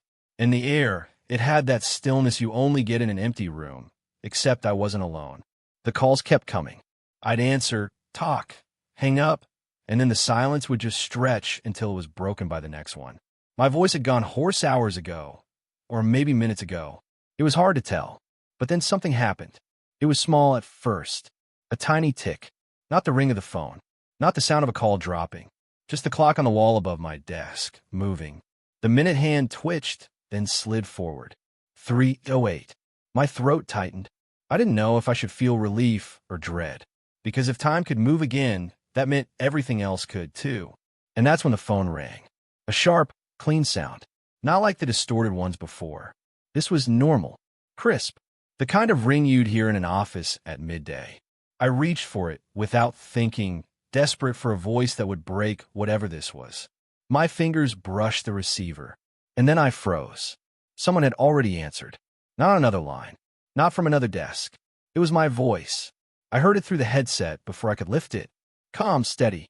911. What's your emergency? My own words. My own tone. Only, I didn't remember saying them. My fingers went numb, and the phone slipped slightly in my grip. I pressed it to my ear, heart pounding so loud it almost drowned it out. The other me spoke again. Hello, are you there? I couldn't breathe. I swallowed hard. Who is this? There was a pause, just long enough for me to hear my own shallow breathing on both ends of the line. Then, this is dispatch. Who is this? The voice was wrong, not just because it was mine. It sounded heavier, like it had been carrying weight I hadn't felt yet. This is my station, I said, though my throat was tight. This is my call. Another pause. Then the other me said, low, almost pitying, not anymore. The words slid into me like a blade. I wanted to slam the phone down, but my hand wouldn't move. My knuckles were white around the receiver. What do you mean? I managed. You weren't supposed to stay this long. I blinked hard. Stay where? But the voice didn't answer that. Instead, it asked, do you remember the first call tonight? I did. Too well. The fire. The screaming. The exact same call twice. But I didn't want to give it the satisfaction of saying it. I don't. Yes, you do, it said, cutting me off. You answered. You heard her voice. And you ignored the way it echoed. My skin prickled. I remember the echo. I told myself it was bad reception. I told myself a lot of things. What are you? I whispered. The other me laughed. A quiet, humorless sound. I'm what's left when you stop counting the minutes. Something inside me cracked at that. Because I'd stopped counting hours ago. I wanted to ask more, but suddenly there was another voice. Not mine. It was faint, like it was speaking from somewhere deep underwater. A woman's voice. He's here, she said. The line hissed, and I swear I could hear the hum of the fluorescent light above me folding into the static. The other me didn't respond to her. He responded to me. It's almost time. And then the line went dead. I ripped the headset off and shoved back from the desk, so hard my chair nearly tipped. My chest felt tight, like the air had thickened. The clock read 3:09 now. I don't know why that was the scariest part. That it kept moving. That whatever had been holding it in place was gone. The phone rang again. I couldn't do it. I couldn't pick it up. But it didn't stop. 4 rings. 5. By the 7th, I realized it wasn't the same sound anymore. It wasn't the bright chime of the office line. It was deeper, slower, like each ring had to drag itself up out of something dark before it could reach me. I stood. My legs felt like they belonged to someone else. On the 8th ring, I grabbed the receiver and didn't even get a word out. The other me was already speaking. Welcome, he said. Then nothing. Not the kind of silence you get in an empty room. This was bigger. A hollow silence that made me feel like the walls had moved back, like the whole building had just opened up into something endless. I pressed the phone tighter to my ear, my breath quick. Where am I? You'll see, he said. When the next one calls. I started to say, the next what? But the line clicked. No dial tone, just that silence. I lowered the receiver and turned toward the glass window that separated dispatch from the hallway. There was someone standing there. Not a shadow, not a trick of the light. It was me, but older, tired. His eyes were sunken like he hadn't slept in years. and he was holding a headset in one hand, the cord dragging across the floor like it had been cut. We just stared at each other, and then he mouthed something. I couldn't hear it, but I knew what it was. "Answer it." Behind me, the phone began to ring.